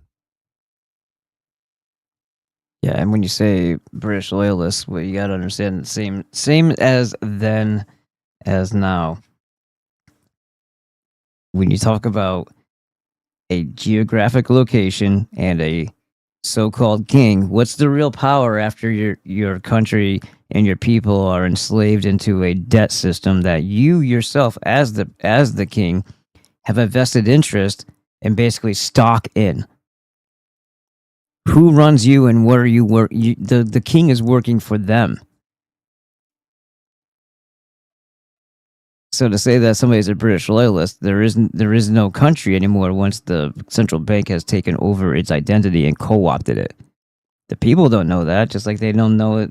They didn't know that it happened here in the 1860s, and still is in their control. You have the reputation that's built, and then they ride under the radar. Well, not really under the radar. They ride that reputation and wear it out because people are expecting it to be something's supposed to mean this because I know this thing or I know this person. This is who they are. Don't worry, but he's fine. You trust him. Because the whole entity has changed. The parasite is now operating the host. Alex in the chat said Thomas Jefferson's letter talking about Christianity's pun and play on the sun. I've actually never read that, but I would be very interested to read it if you could send it to me. That was a tinfoil Chad. Patriot Girl says, teach religion at home. You want to be a Christian, you can be a Christian, but don't try to convince me. If you're a Christian, you want to love Jews, love the Jews. But when it becomes a national security threat, that's where the red line gets drawn. Flux says the stone that the builder refused was the great cornerstone. Yeah, on top of all the stuff I just mentioned, Flux implies and brings up a very great point here, and that is that our founders, most of them were Masons, and they absolutely understood the allegories and the metaphors within the Freemasonic stories, which, sure, yeah, there's a biblical connection to them. And again, two separate eras of Freemasons. You have the 1717, if you want to use that number as their starting point or whatever, to the late 1700s, early 1780s, when it is written by a contemporary, a real primary source or first-hand account by John Robeson, showing the infiltration and the co-opting of the Masonic lodges, the Royal Society, and all these other places where the higher society noblemen go to meet, and they're filled with the Protestants' greatest enemy, who had at one point been disavowed just long enough for the country to become independent, and then all of a sudden they're reinstated in 1806 or so. And this is after the Roman Empire moved to basically Austria, and you have Franz II and the whole Leopold Society, and that's all Jesuited up, if to use it as a whatever that was. So yeah, they're showing you that the Frankists and the Jesuits, and remember Frankists in the 1750s also had about 26,000 of them, including Jacob Frank, were baptized. So more infiltration, more crypto bullshit going on there. And they terraformed the lodges and used them as bases of operation, embassies within, behind it, their enemies' lines. Even though their enemy doesn't know that they're fighting anybody. With Jews, it has to do with an ancient mystery tradition that predates Judaism. In fact, one that's so old, the Jews. Yeah, but that doesn't mean anything, because now he's mixing things up too. Because what we're talking about with the moon cult, which then Judaism's a mask for the Saturn cult. Right? Just because something predates Judaism doesn't mean it's not the same entity. informing or possessing, if you will, these people in this cult. They wear 3 separate masks for the Saturn cult: Islam, Judaism, and Christianity. That's not to say that all the members know that they're in this cult, but they're being manipulated and serving the same entity, whether you want to call it Kronos, Saturn, Set, Yahweh, Baal, whatever. The Demiurge. Talmud, their 2 Talmuds were actually written based on those old mystery traditions. That's what the mystery of Babylon is. Where do you think the Jews learned that stuff from? Where do you think the Kabbalah? Yeah, but that doesn't make it valid or make it good. You're talking about. See, this is where he and I are gonna have to disagree, because this is all coming from the serpent cult. The thing that we talked about, the thing that was written about in the pre-Sumerian by our Gothic ancestors, their account of encountering these demon pieces of shit, sorcerers and child killers, and how they had been repelled and disgusted by them, and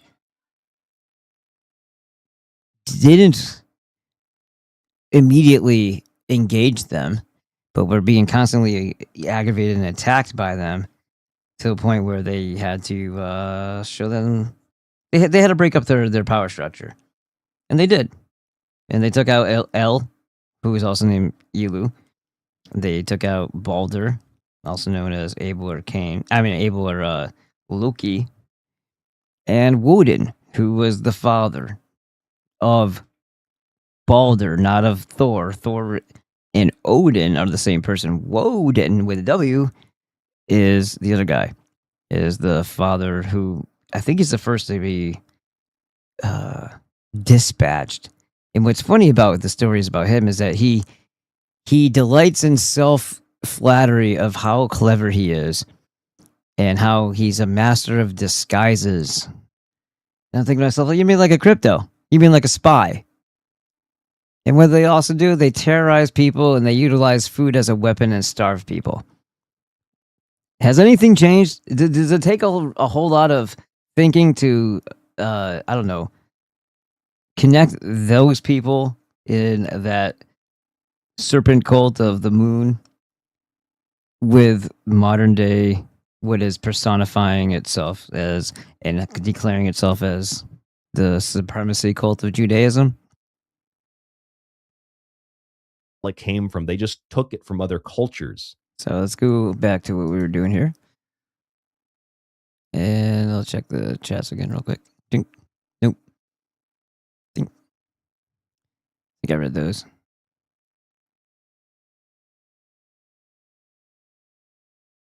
Mount Sinai takes 2 to 3 hours to ascend. Let me see. I'm going to see something too.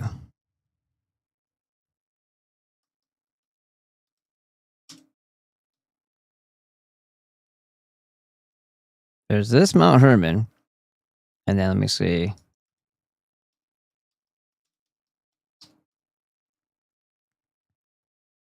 Ardis is an ancient name for the summit of Mount Hermon, famously referenced in the non-canonical Book of Enoch as the site where the fallen angels descended to earth. Here are the specific details regarding this legendary summit. It's Galway. Trying to read. 9,232 feet above sea level, straddling the border between Syria and Lebanon.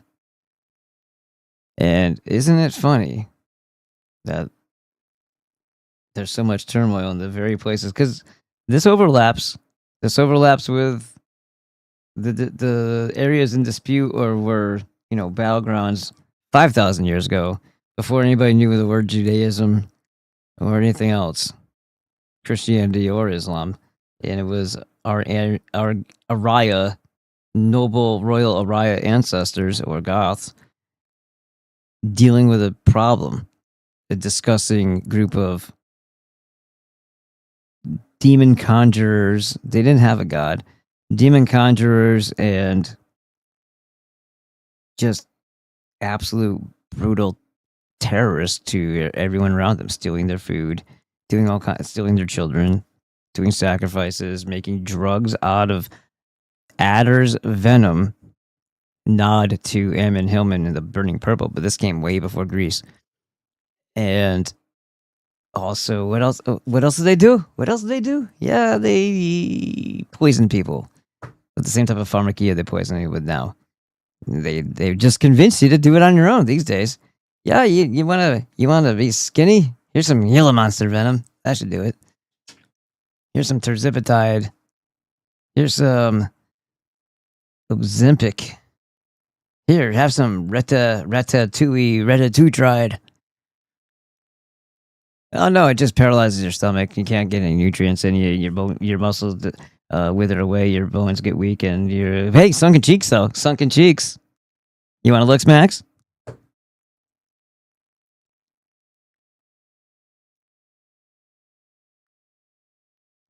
If you want to really fuck with your neighbors, name your internet hidden bathroom camera.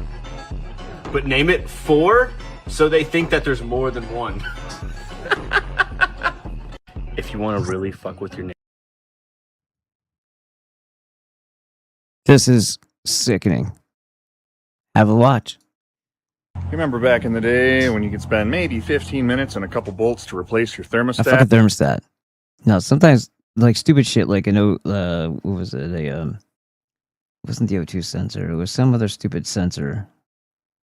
It was so freaking like fused down there that it was impossible for the mechanic to get it off. But it was right out front. It was right there. You just couldn't fucking break the goddamn thing to make it come off to change out the sensor. And that was an issue because of stupid gay emissions that New York had. But they just signed off on it. It didn't matter after a while. Those days are long gone, folks. This is our... But like thermostats are like what? $6? I don't know how much they are now, but it's like it's a spring. A spring in a piece of galvanized metal, right? Newer Chevy Trailblazer. We had to replace the thermostat. Which means the whole front clip has to come off. What? Radiator, charge pipe. Just to get right here. To change what they would deem a thermostat. That what they would deem a thermostat. Did you see what the fuck that looked like? Now let's take a look at what a normal thermostat looks like in a regular car. All right, let's just take mine. Let's just take a 2000s.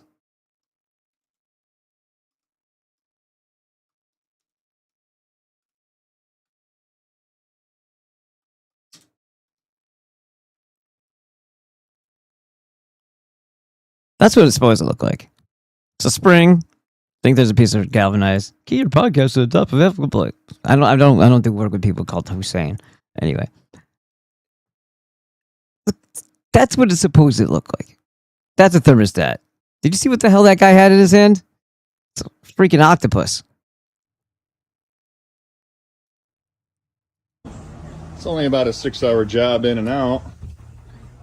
But my God. Yeah, here's the problem I have with this is when you don't have the proper tools, you don't have a lift, you don't have pneumatic tools, and you don't have you don't know what you're gonna. You don't even have a concept in your head of what you're gonna need when you get to a certain point where you get stopped and you're like, oh shit, I need to do this and that, and then, oh yeah, you remember whatever you committed to memory. Yeah. Don't be unsure of yourself. Just put it all back together the way it was. Fuck. I'm not going to do that. It's not like it used to be. That's for sure. You remember back I want to in the see this day thing when again. you I want to see spent this maybe 15 minutes and a thermostat. couple bolts to replace your thermostat. Those days are long gone, folks. This is our newer Chevy Trailblazer. We had It's to a replace Chevy Trailblazer of all fucking things, too. It's a Chevy. the thermostat. Which means the whole front clip It looks pretty beat already. has to come off. Radiator, charge pipe. Just to get right here. So there's that. Now let's take a look. To change what they would deem.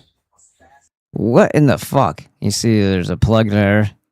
It's all these hoses going in and out. That's a fucking thermostat? A thermostat. That's a thermostat. So it's only about a 6-hour job in and out. thermostat. Oh my God. Only a 6-hour job. Only your whole day. In and out. So you're saying it took 3 hours to disassemble. Takes what? 5 seconds to go unbolt, boom, boom, plug in, and hose it back up. But what in the goddamn hell? Let's see.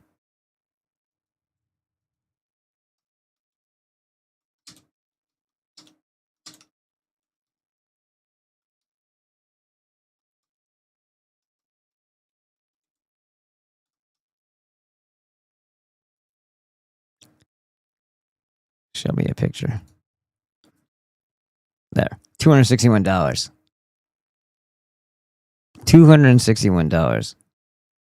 So is this the entire unit, and was it this piece right here? Is the actual thermostat? Like, where is that part located in here? $339.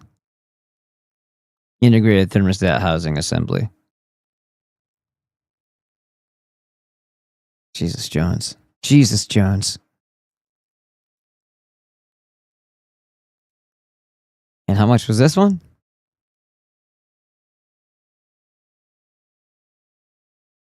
$8.99, $26, $22, $10.99.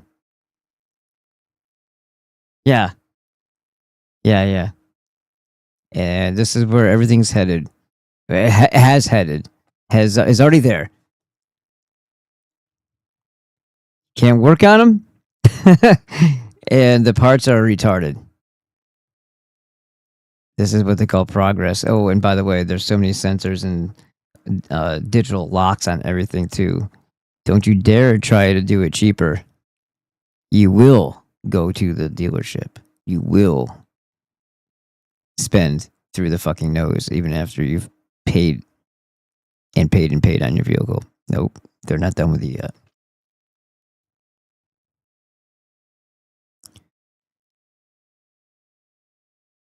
Maybe revolt is in order. What do you think?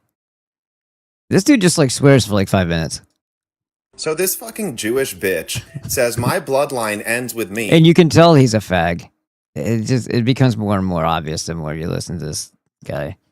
I would take all immigrants and refugees in because we ruined the world. Bitch, yeah, you did ruin the world. Jewish people did, not white people. Jewish people were the slave traders and owners. But these bitches pose as white people and then tell white people, stop having children, you're the worst thing in the world. No, bitch, your Jewish ass is the worst thing in the world, trying to decimate the white population who is already a global minority. White Anglo-Saxons at 1% of the world's population. You fucking shape-shifting bitch. Don't pretend to be a... Nothing he said is wrong, but it's like, sometimes it's like, so you're going to jump in and say it because, you know, you're riding the wave. You're trying to get other people to say it. So you're like one of those, you know, antagonists, not antagonists, but instigators. Or is it just just a way to, it's not really shilling, but grifting money off of a popular thing to do these days. But it's just so funny when it's like, okay, but you've got all kinds of problems yourself that make you not the best representation to be going around talking about anything because no one wants to hear it from you, you know? White women tell a woman telling white women not to have children. Fucking slut says, feminist whore says, my lineage ends with me. See what I mean? You get gun thrown. Like he's a bitchy little homo, isn't he? End with you. Fucking nasty Jewish bitch. She calls on white people not to have children, claiming that Western pro-natalists only want to control women and keep refugees out. Yeah, not everyone is a Jewish slut that wants every colored cock in her pussy. Brunschweiger, which people have looked up and said is a Jewish name, says Europeans are responsible for poor living conditions in Africa. You fucking cunt. The uninspired African people are responsible for their fucking plight. These fucking Jewish whores come out and they pushed out this bullshit that anyone is responsible for anyone other than the person looking at themselves in the mirror, bitch. Everyone's responsible for themselves, and I'm not responsible for fucking some asshole in Mozambique, nor is any innocent white person living in the world today, you stupid cunt. She says, I would like to take all immigrants and refugees in because we ruined the world. Good. Take them into your home and to your cooch. Lock the doors nice and tight. Let us padlock the outside and you can have them all. So to speak, you ruined the world. Yeah, Jewish people ruined the world with the fucking international banking that everyone is a slave of, absolutely. But not white people. British people are the ones who ended slavery, you fucking cunt. These bitches pose as white women and then make white people out to be the monsters in the world. You're the fucking monster, bitch. She says we produce climate change, which makes life in Africa, for instance, miserable. Well, yeah, Jews definitely do produce the lie of climate change, 100%. The sorcery, the spell, the deception of climate change, absolutely. Oh, and by the way, since they're the ones in control of the majority of the mega corporations in the industry, because when it's a rigged game, you get to acquire everything. Who does more polluting? The massive mega corporation or industrial process, or you with your friggin' lawnmower and your SUV? Who's doing the polluting? If we really want to play that game like it actually matters anyway, maybe it's the people dumping a bunch of toxic waste into your oceans and freshwater who legislate and win over approval to be not liable for cancer and all kinds of other shit that happens when you spray glyphosate across the world, across the country, and just dump the shit all over. Hey, you know what? That used to be a reservation, like a wilderness or a wildlife reserve. Fuck it, cut it all down. Cut it all down. We don't need air. What do we need air for? Oxygen. That's for the freaking humans. We don't need that stuff. Oh, yeah. CO2, you're saying plants and trees, they will help us get... Shut up. No, we're trying to... climate change, okay? Let us burn down Patagonia. Let us ignite the freaking Amazon. Let us burn everything the fuck on the ground. Let's destroy Lahaina.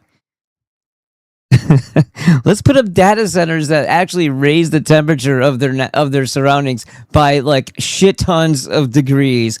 But we're gonna continue to blame and tax and fuck with people and their carbon footprint while we do all this. Why? Because Judaism. Well, no, bitch, they're stupid, uninspired asses unable to develop a civilization and get themselves air conditioning is why they're fucked. Just like you bitches in Germany who don't even have air conditioning right now because you're led by dumb fucks like you. So, of course, why not invite them if they want to come? You motherfucking bitch, go over there and open your pussy and let every man come. But the good people are keeping them out of the good West. Stupid slut. So this... Anyway. Let me see these comments here. Let's see. Wait, there's something going on here. So, class tried to explain back when they called the ADL on the. They co-signed for it in 1871, 1872 is basically what the Jewish congregation in the military history 331 class tried to explain back in 95. They called in the ADL on the professor. Good gorilla. Here's a bagel. Who's got the 10 gauge? So Adam didn't have a baby with L, said Edward. And they also need to fill the blinker fluid and install a tailpipe banana. Nagurski says, amazing. Thought you couldn't complicate a thermostat. What an idiot I am. And Edward says, if he's a gay, at least he doesn't have to acquiesce and bow to yentas for being female. Someone needs to call a bitch a bitch. Agreed. Yes. Point taken. I just have this thing because it's not even so much the whether or not that's actually true. It's just the femininity of it even when a male is trying to be I don't know, intimidating, and he still has that whine in his voice. It's like, you were raised by mom. Dad, do you know what he looks like? Unless your dad was half a fag too. That's possible. But still, you know what I mean? We need less of the femininity and more of the, at least the people out front need to speak little and do much, I guess.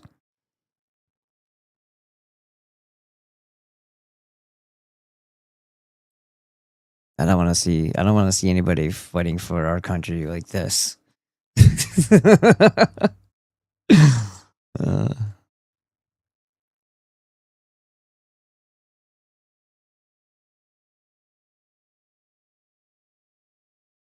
what we got? Let's go over here. Oh, wrong one. There we go. I could probably just kill this one. Right there. Papal deposing power. I was looking up some shit. I gotta read some of this stuff to you maybe in a minute too. Huh?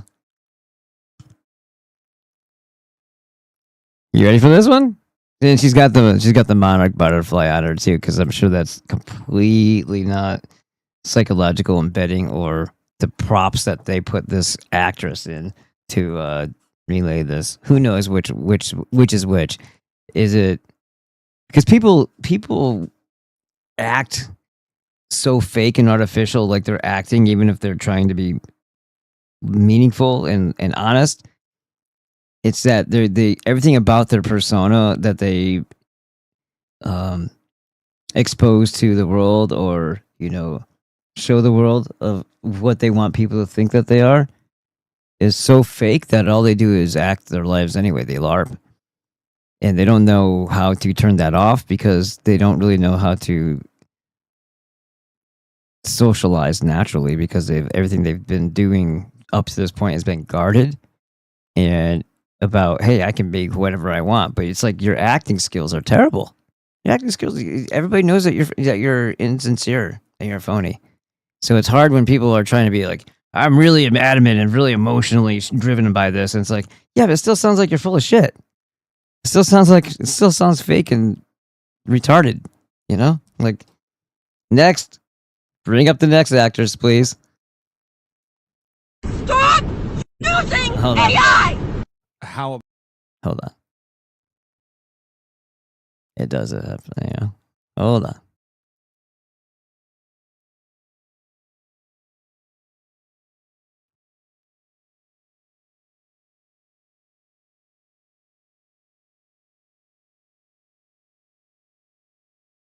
Nice hair, really though. And then the monarch butterflies. It's like, it's just too much. It's too all there. Stop using AI! How about I don't know. Don't ask me to explain what's going on here either. you stop screaming like a banshee? It is making you dumb! No, it's not. I was already dumb. You are funneling money directly to the people that are oppressing us! Yes, but that would be true of any capitalist enterprise that I support. It's true of the manufacturer of the vehicle you're sitting in, the clothing on your back, and all of the other products that you enjoy, including the phone you're recording on. Well, and that's because the merchant class is all the same people. Oy vey! You cannot claim to care about marginal... I didn't claim to care about anything. Except she's crying. She's trying to cry anyway. This is what you call. I think this is when somebody has borderline personality disorder, and they don't really have emotions, so they have to really push themselves to try to get a feeling out of it. You know what I mean? I live with somebody like that, so it's not a good place to be. I love the projection is great. Like when someone's a narcissistic, borderline personality disorder, bipolar, swinging, fucking super self-absorbed, selfish, doesn't care how it affects other people type of person, and then they dump all that on you and say you're those things. People or the environment, anything. You cannot claim to care about those things if you're using AI. Yeah, whether I use AI or not, I can claim to care about any of those things or none of those things. We have lived our entire existence. She had to take a breath and swallow there for a second so she'd get on her next rant. Without needing it. Yeah, sure, that's true. The same is true of any invention in all of human history. A caveman could have made the same argument about the wheel. We live many centuries with no wheel. Why we need wheel now? Not a great argument. We don't need it, and now you can't even write a goddamn email! No, I can write an email. I just don't find it to be a very fulfilling or interesting activity. Well, that's so stupid because you fall out of practice with anything and you become dependent on the thing that's doing it for you. That's the stupid thing to argue back at. Like his comments are justifiable in the rational, reasonable. You have to take the counter to the over exaggerative, over you get a little too worked up approach to it and have that middle ground. So that's where his response is useful as a counter, but also don't just go off on your own tangents that are very disarming. Because if you just think about right now, before these things, how many people's phone numbers did you know? I bet you still know those phone numbers that you knew back then. Those phone numbers may not be valid for those same people anymore, but I bet you still remember them. Do you know 50% of the people's numbers that are in this phone now? Not mine, but yours. So are you dependent on it to find out even the people that are close to you? Do you have to press a button to figure out what their number is? Other than the ones that you knew prior to the era. That's what I'm saying. Like you might know your dad's number, your mom's number, whatever, because you knew them back before this became everything. And it hasn't changed since then. But anything that you acquired as far as contact information after these things became the thing that you just plug it in once, or somebody, better yet, someone calls you and then they hang up, or they send you a text and then you save it. So you never actually even looked at their number in the first place. How many people's numbers do you actually know now? And are you not more dependent on this thing because of that? To keep in contact, to network, to do business and all this other shit? If it was the era prior to these, that wouldn't be the case. So to say, well, I don't find it a rewarding thing to keep in practice writing a proper email. Most people can't. It's just like writing a proper letter. It's important to know how to do that. And anybody who thinks that they've already reached the top of the mountain and that there's no other improvements to make, well, in their case, they are making that correct because they didn't get to the top. They got to about here, and the top's up here, and they were satisfied with calling this the top. And then they decided to start walking down and let fucking somebody else climb it next time. That's gay. That's really stupid and pathetic. It's absolutely tedious. So yeah, tedious doesn't mean that it's not necessary or of use. And tedious how? Who are you writing the letter to? Do you not have passion for what your thoughts are?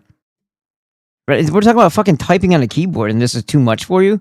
What else do you do with your fat ass time? Because I mean, seriously, besides holding that microphone like a dick to your mouth, is that a phone turned sideways with a... what is he even holding on to? A lightsaber? Like, what is it? What is it? I don't know. It almost looks like the buttons for the volume up and down, like on a side of a phone or something. I don't know what the hell he's doing. But this fake persona of intellect, like it's like pseudo intellectualism to just be calm but say stupid things and shake your head as if you're just. He's kind of a fag, isn't he? if a machine can do it faster than me, why not let the machine do it? That's what machines are for. No, really, it's not, because have you seen the type of shit that they spit out and then you're going to take ownership of that? Writing in a way that you would never talk, using, grammar and verbiage and expression that you would never use, getting things wrong that you know, and if anyone knows you, would know that you wouldn't get those things wrong. You're going to spend more time editing if you gave a fuck than you would if you just wrote the thing yourself, and you would have written it better. You would have had, just like when you cook something, is it better just to have what has more soul in it? What has more energy? What is more nourishing on the spiritual level, on the vital force level, the godly level, something that you buy, something that you have made for you at a restaurant, because even then, at least somebody's hands are touching it. It's nothing. Is the process shit that you unwrapped that came off of a factory assembly line, or is it the thing that you made in the kitchen with the intent to feed the ones that you love with? What has more spiritual nourishment in it? The same holds true with who the hell writes the fucking email. If you want it to be hollow and dead and cold, you don't even need to be part of that equation. Other AIs can just talk to each other and work, and this is where it's heading, and you're surrendering. Piece by piece, you're surrendering. You're surrendering your usefulness until you make yourself obsolete. That isn't what machines are for. You know what machines are for? Having the strength that you don't have to pack something in to make it better, like a fucking bullet in a fucking casing. That stamp it. Bottling. Doing high volume shit. High volume shit for a high demand to where people can't keep up or it would take too much manpower. That. When we say, well, what about dishwashers and wash machines? Well, yeah, that's again doing something that would take a whole lot more of effort and manpower. He's got black fingernails. I don't even need to continue going. I don't know what the fucking ladybug shit is on his face either, but it's whatever. Do things human beings don't want to do to save time. That's literally what progress is. What is progress? As in being a progressive, as in like the Jewish bullshit spurred on by people like Louis Brandeis and Teddy the Faggot Roosevelt, like that type of progressive. Like, why don't you just walk instead of driving around in your vehicle? That's stupid. Because of the greater distance and the time. This is not the same. You can't apply it to things that don't. You're talking about writing a fucking email, and then you say, "Why don't you walk instead of drive?" You're still driving when you're driving. You're still pressing pedals, and you're still engaged. You're still actively. Your mind is still engaged. If you said, "Why don't you walk instead of have a car drive you somewhere and you sit in the back seat while it does it," yeah, you're right. I'll fucking walk. Abso-fucking-lutely. I'd rather walk than be in a fucking Waymo or be in a vehicle that has self-drive like some jacked up Tesla. No, that's okay. I'll make my own decisions, thank you. I will run the self-determination that we fought for to get away from the despotic Roman Catholic Empire in the first place. Yeah, I'm not giving that up because machine. Sorry. No, fuck you. I'm going to live my life in the exact way an individual would like to. And that will be different from the way I want to from someone else. If I want to take the long way home, I'm going to do it. If I want to go a different way home every day, I'm going to do it. Have you ever had Google or whatever maps take you in the most, like, you already know your layout of your town, and you know what would be the most efficient way to get somewhere? Have you ever had just like, because you're not familiar with the place, and you're just following the directions because you don't really even have enough, you don't really know like the name of that road, so you don't really know where it's placed in the things that you do know yet, and you find out it takes you like all the way over here, all the way over here, and all the way over here, and you could have just been like zip, and you're like, what the fuck was that? Why did it do that? Why did it make me go like this when I could have just like, no, I'll just zip zap here. I just like bypass like 6 freaking streetlights I don't have to deal with now because it went this way. There's no rhyme or reason to what you're being fed. And if you're not smart enough to outthink the stupid in the machinery or in the automation. And if you don't recognize that it is stupid, then you already are obsolete. And you probably were obsolete before AI came along. You got feet, don't you? You're asking it questions like it's your friend. It's not your friend! That's right. It can't think! Yeah, you don't need to keep screaming. Meds?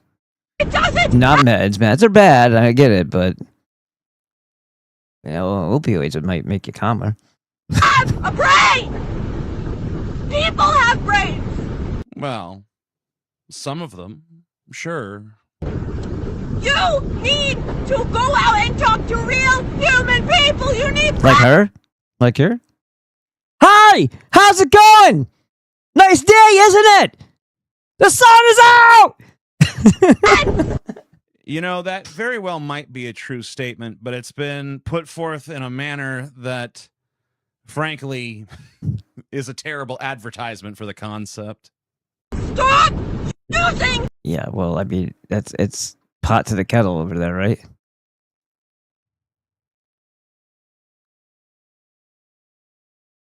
We saw this. We saw that. We saw that. We saw that.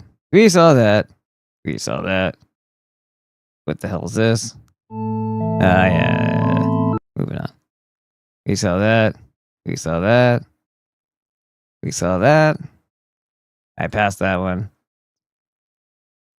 This just happened. The Department of Agriculture from the state of Maine just stopped by my house and says you need to stop selling goat milk and goodies from our farm stand on our homestead. And I have a long... That's when you just... Oh, okay, cool. It says, dairy police. Do you know if there's a law against selling homespun goat milk? And you know what? It's not... Who cares? Who cares if there's a law? If it's repugnant to common sense. I didn't say the Constitution. I said common sense. Do you think somebody in the early 1800s had to deal with some cocksucker who tried that shit? Do you think some inspector or tax collector or revenue fucking thief would have walked home or rode his horsey home after trying some shit like that with someone?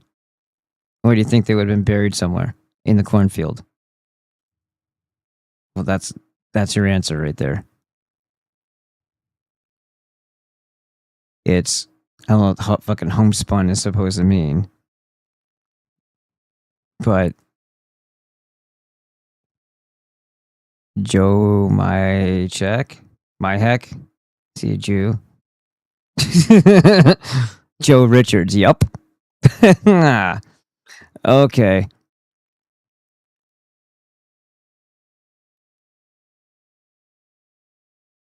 Yeah, okay. This Captain Tangent here says the same Department of Agriculture that sprays our food with glyphosate and Roundup. Yes, they are trying to kill you. Congratulations. But this is an attack on your food supply being of any, they don't want anybody providing anybody, no matter how small the group or the population. They don't care if it's just your small little town. This should tell everybody and show everybody just how complete this Bolshevik famine, this Codex Alimentarius, this war on nutrients and nutrition and non-poison food. They don't want any source. They don't want any source to be clean. They want their poisons to be absolute. And this is exactly why vaccination became a thing. This is why pasteurization became a thing. They have been working on this genocidal eugenics program through healthcare, and that's where all their statements are supposed to land and hold validity.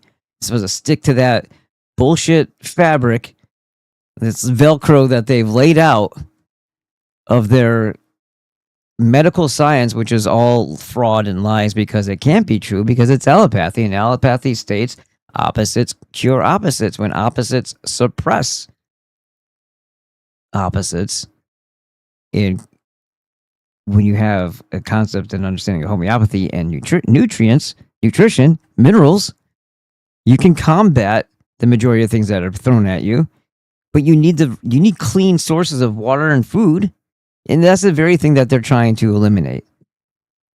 If the data centers did nothing else, let's say they did nothing else, but they just took all that water and put forever chemicals in it, and nothing else happened. They didn't do anything else. They didn't round us up and use half of it as like a hostile torture chamber. They didn't go in there and like, shoot us all in the back of the head at their will and torture us like the IDF do in, one section of this quote unquote data center warehouse. If they did none of that other shit, they just poisoned the water. America's already going to die. There's not going to be any source of water that's not going to kill you. And that's for people who don't know how to find groundwater on their own. And I'm pretty sure that makes up a great deal of people. And by the time they get to that groundwater, is that also going to be contaminated? And will you know? And when you're dying of thirst, will you care?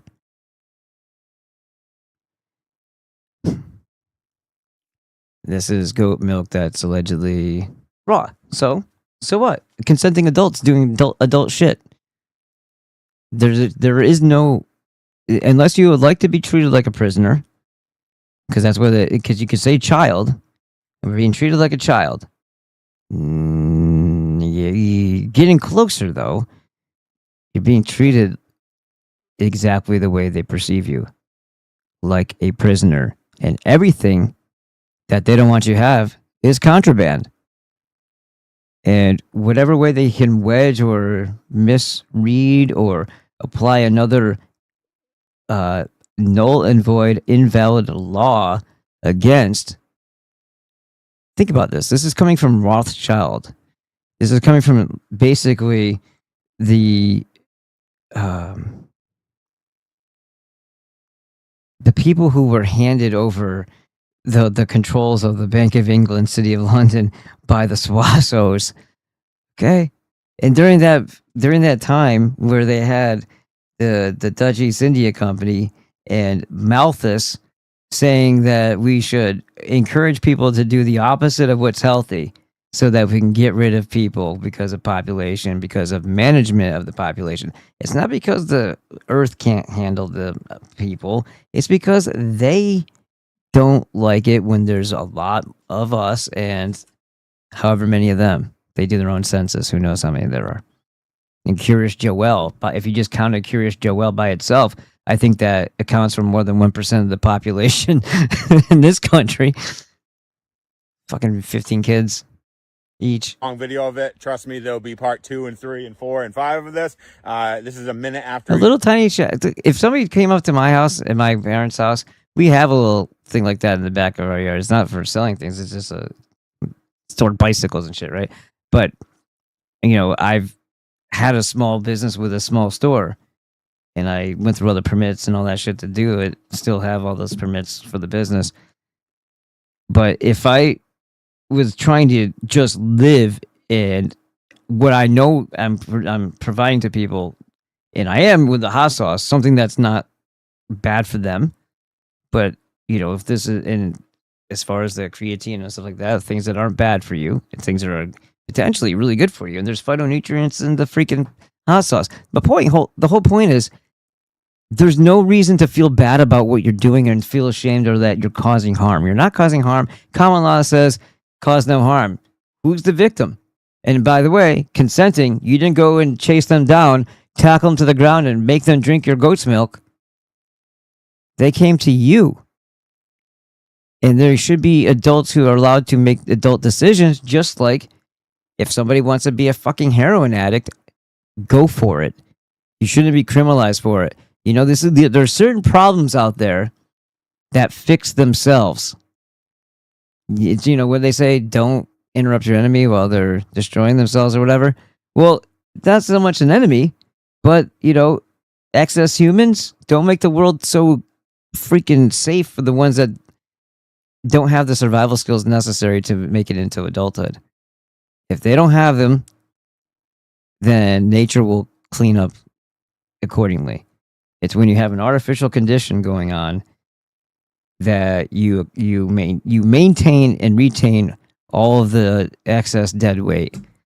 Am I a eugenicist for saying that? A little bit, because it's common sense that Shit shouldn't continue to produce piles and piles of tinier shits that grow up into be bigger shits, and then they shit all over you. I don't think that's a good system.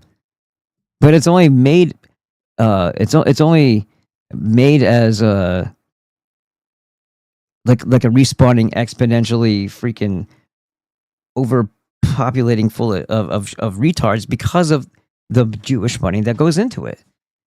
It's a weakened society with stupid people, and that's what they want. They want talking livestock. They don't want people who can actually think. Have you seen how people live? Have you been to people's houses who have like a shit ass entitlement attitude?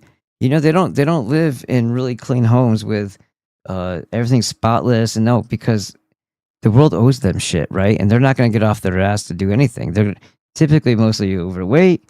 If they're not, they have a shitty attitude. They're dangerous. They're violent. They're smug. They're pieces of garbage. And garbage here, garbage outside. Garbage out. If you're a mess inside your brain, you create a mess around your environment. You create the same chaos that's inside your head. He just stopped by, and he says you'll be visited by the dairy police. I don't even know what they're called, but the dairy people. They're going to be stopping by shortly here to talk to me about us selling raw goat milk and how it's illegal. And anyway, he seems serious, so here's his information. And the cool thing about my wife and I is we like to fight, and we're smart. Mostly my wife, but you look like you might be like a Wolverine or a badger. You got those like, some pretty big canines there. Maybe he's Teen Wolf, but he's got older, so he's not Teen Wolf anymore. Maybe the next time the guy gets there, we won't be seeing anything else. Maybe it won't even be a business card left of him. This is going to be a battle. So I'm excited for this battle. And it's you look like you could probably maybe. I'm just saying, raw milk does have a lot of fat in it. Fat isn't what makes you fat, but it's whatever else you're putting in it, like the 16 boxes of cereal throughout your day. You may want to cut back a little bit so you don't die before you get done with this battle. It's going to be fun, and you're all going to be front row center. Yeah, okay, you're babbling now. You let it run on too long. You needed your wife to tell you to shut up. Why would a 2,000-year-old church built on a gospel of poverty hand total independence to a group that stands against everything it teaches? And why would it gut a 400-year-old tradition, the devil's advocate, just to fast track? Hold on.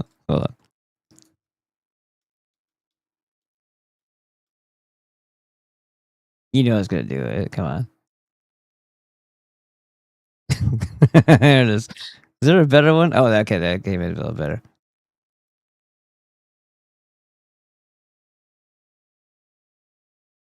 Keanu Reeves cut $2 million off his salary so the producers could afford to pay Al Pacino's asking price. But when Al Pacino found out, he donated the same amount to charity. Well, fuck that. Give it to friggin' Keanu. Give it to charity. That'd be like, yeah, why don't you fuck me in the ass while I'm bleeding too, you piece of shit? Like, why don't you sit some fire ants in my asshole? Like, what? Wait, I took $2 million off so it could go to you. So why didn't you take the $2 million if you didn't want it and give it back to me, you fucker? Oh, charity, right? Yeah, a bunch of NPOs, run by Jews who don't want to fix problems. But charities will never want to fix a problem because then there's no reason to collect money and funnel it through their bullshit schemes anymore. So sorry, little Timmy with the cancer or the broken whatever the fucks. We don't really give a shit. We just want people to give us money, and we want to, tug on their emotional heartstrings. Is it harp or heart? It's probably the same. That was him auditioning for the Ultimate Warrior. They said you're missing something. I don't think it's the armbands or the face paint. It's probably the muscles. I'm a fan of the man. There you go. Get away from me.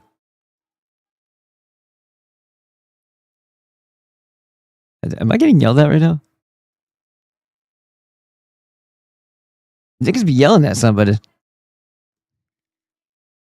Who's yelling at what?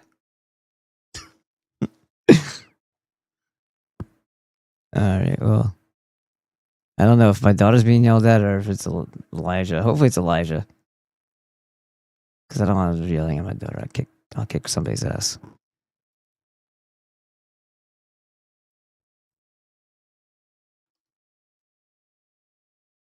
I gotta stand in the way and make sure she's not being a cunt.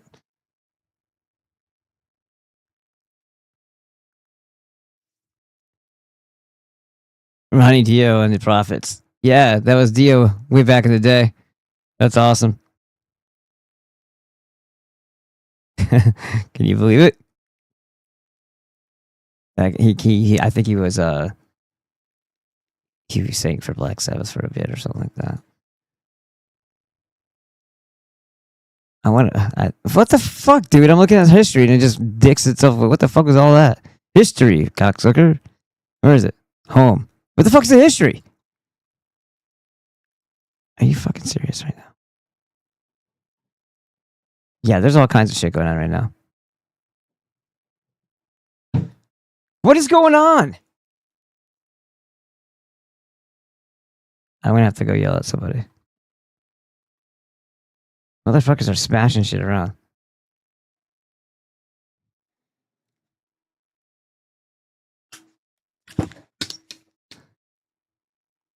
I don't know. Did we watch this earlier?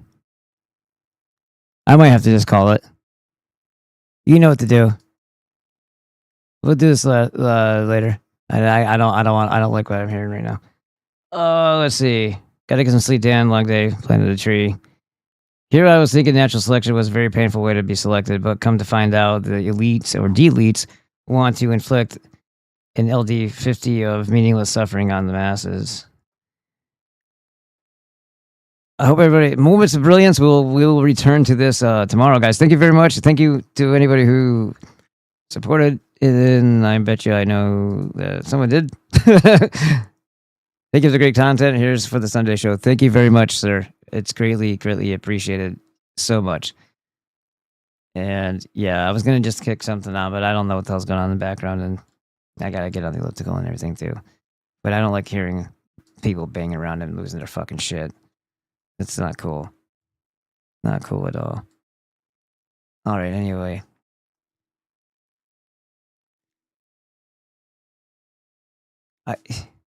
I gotta get out of here. You guys, get the creatine, get the freaking, 90 essential nutrients for yourself at least. And you know where to find it. Later.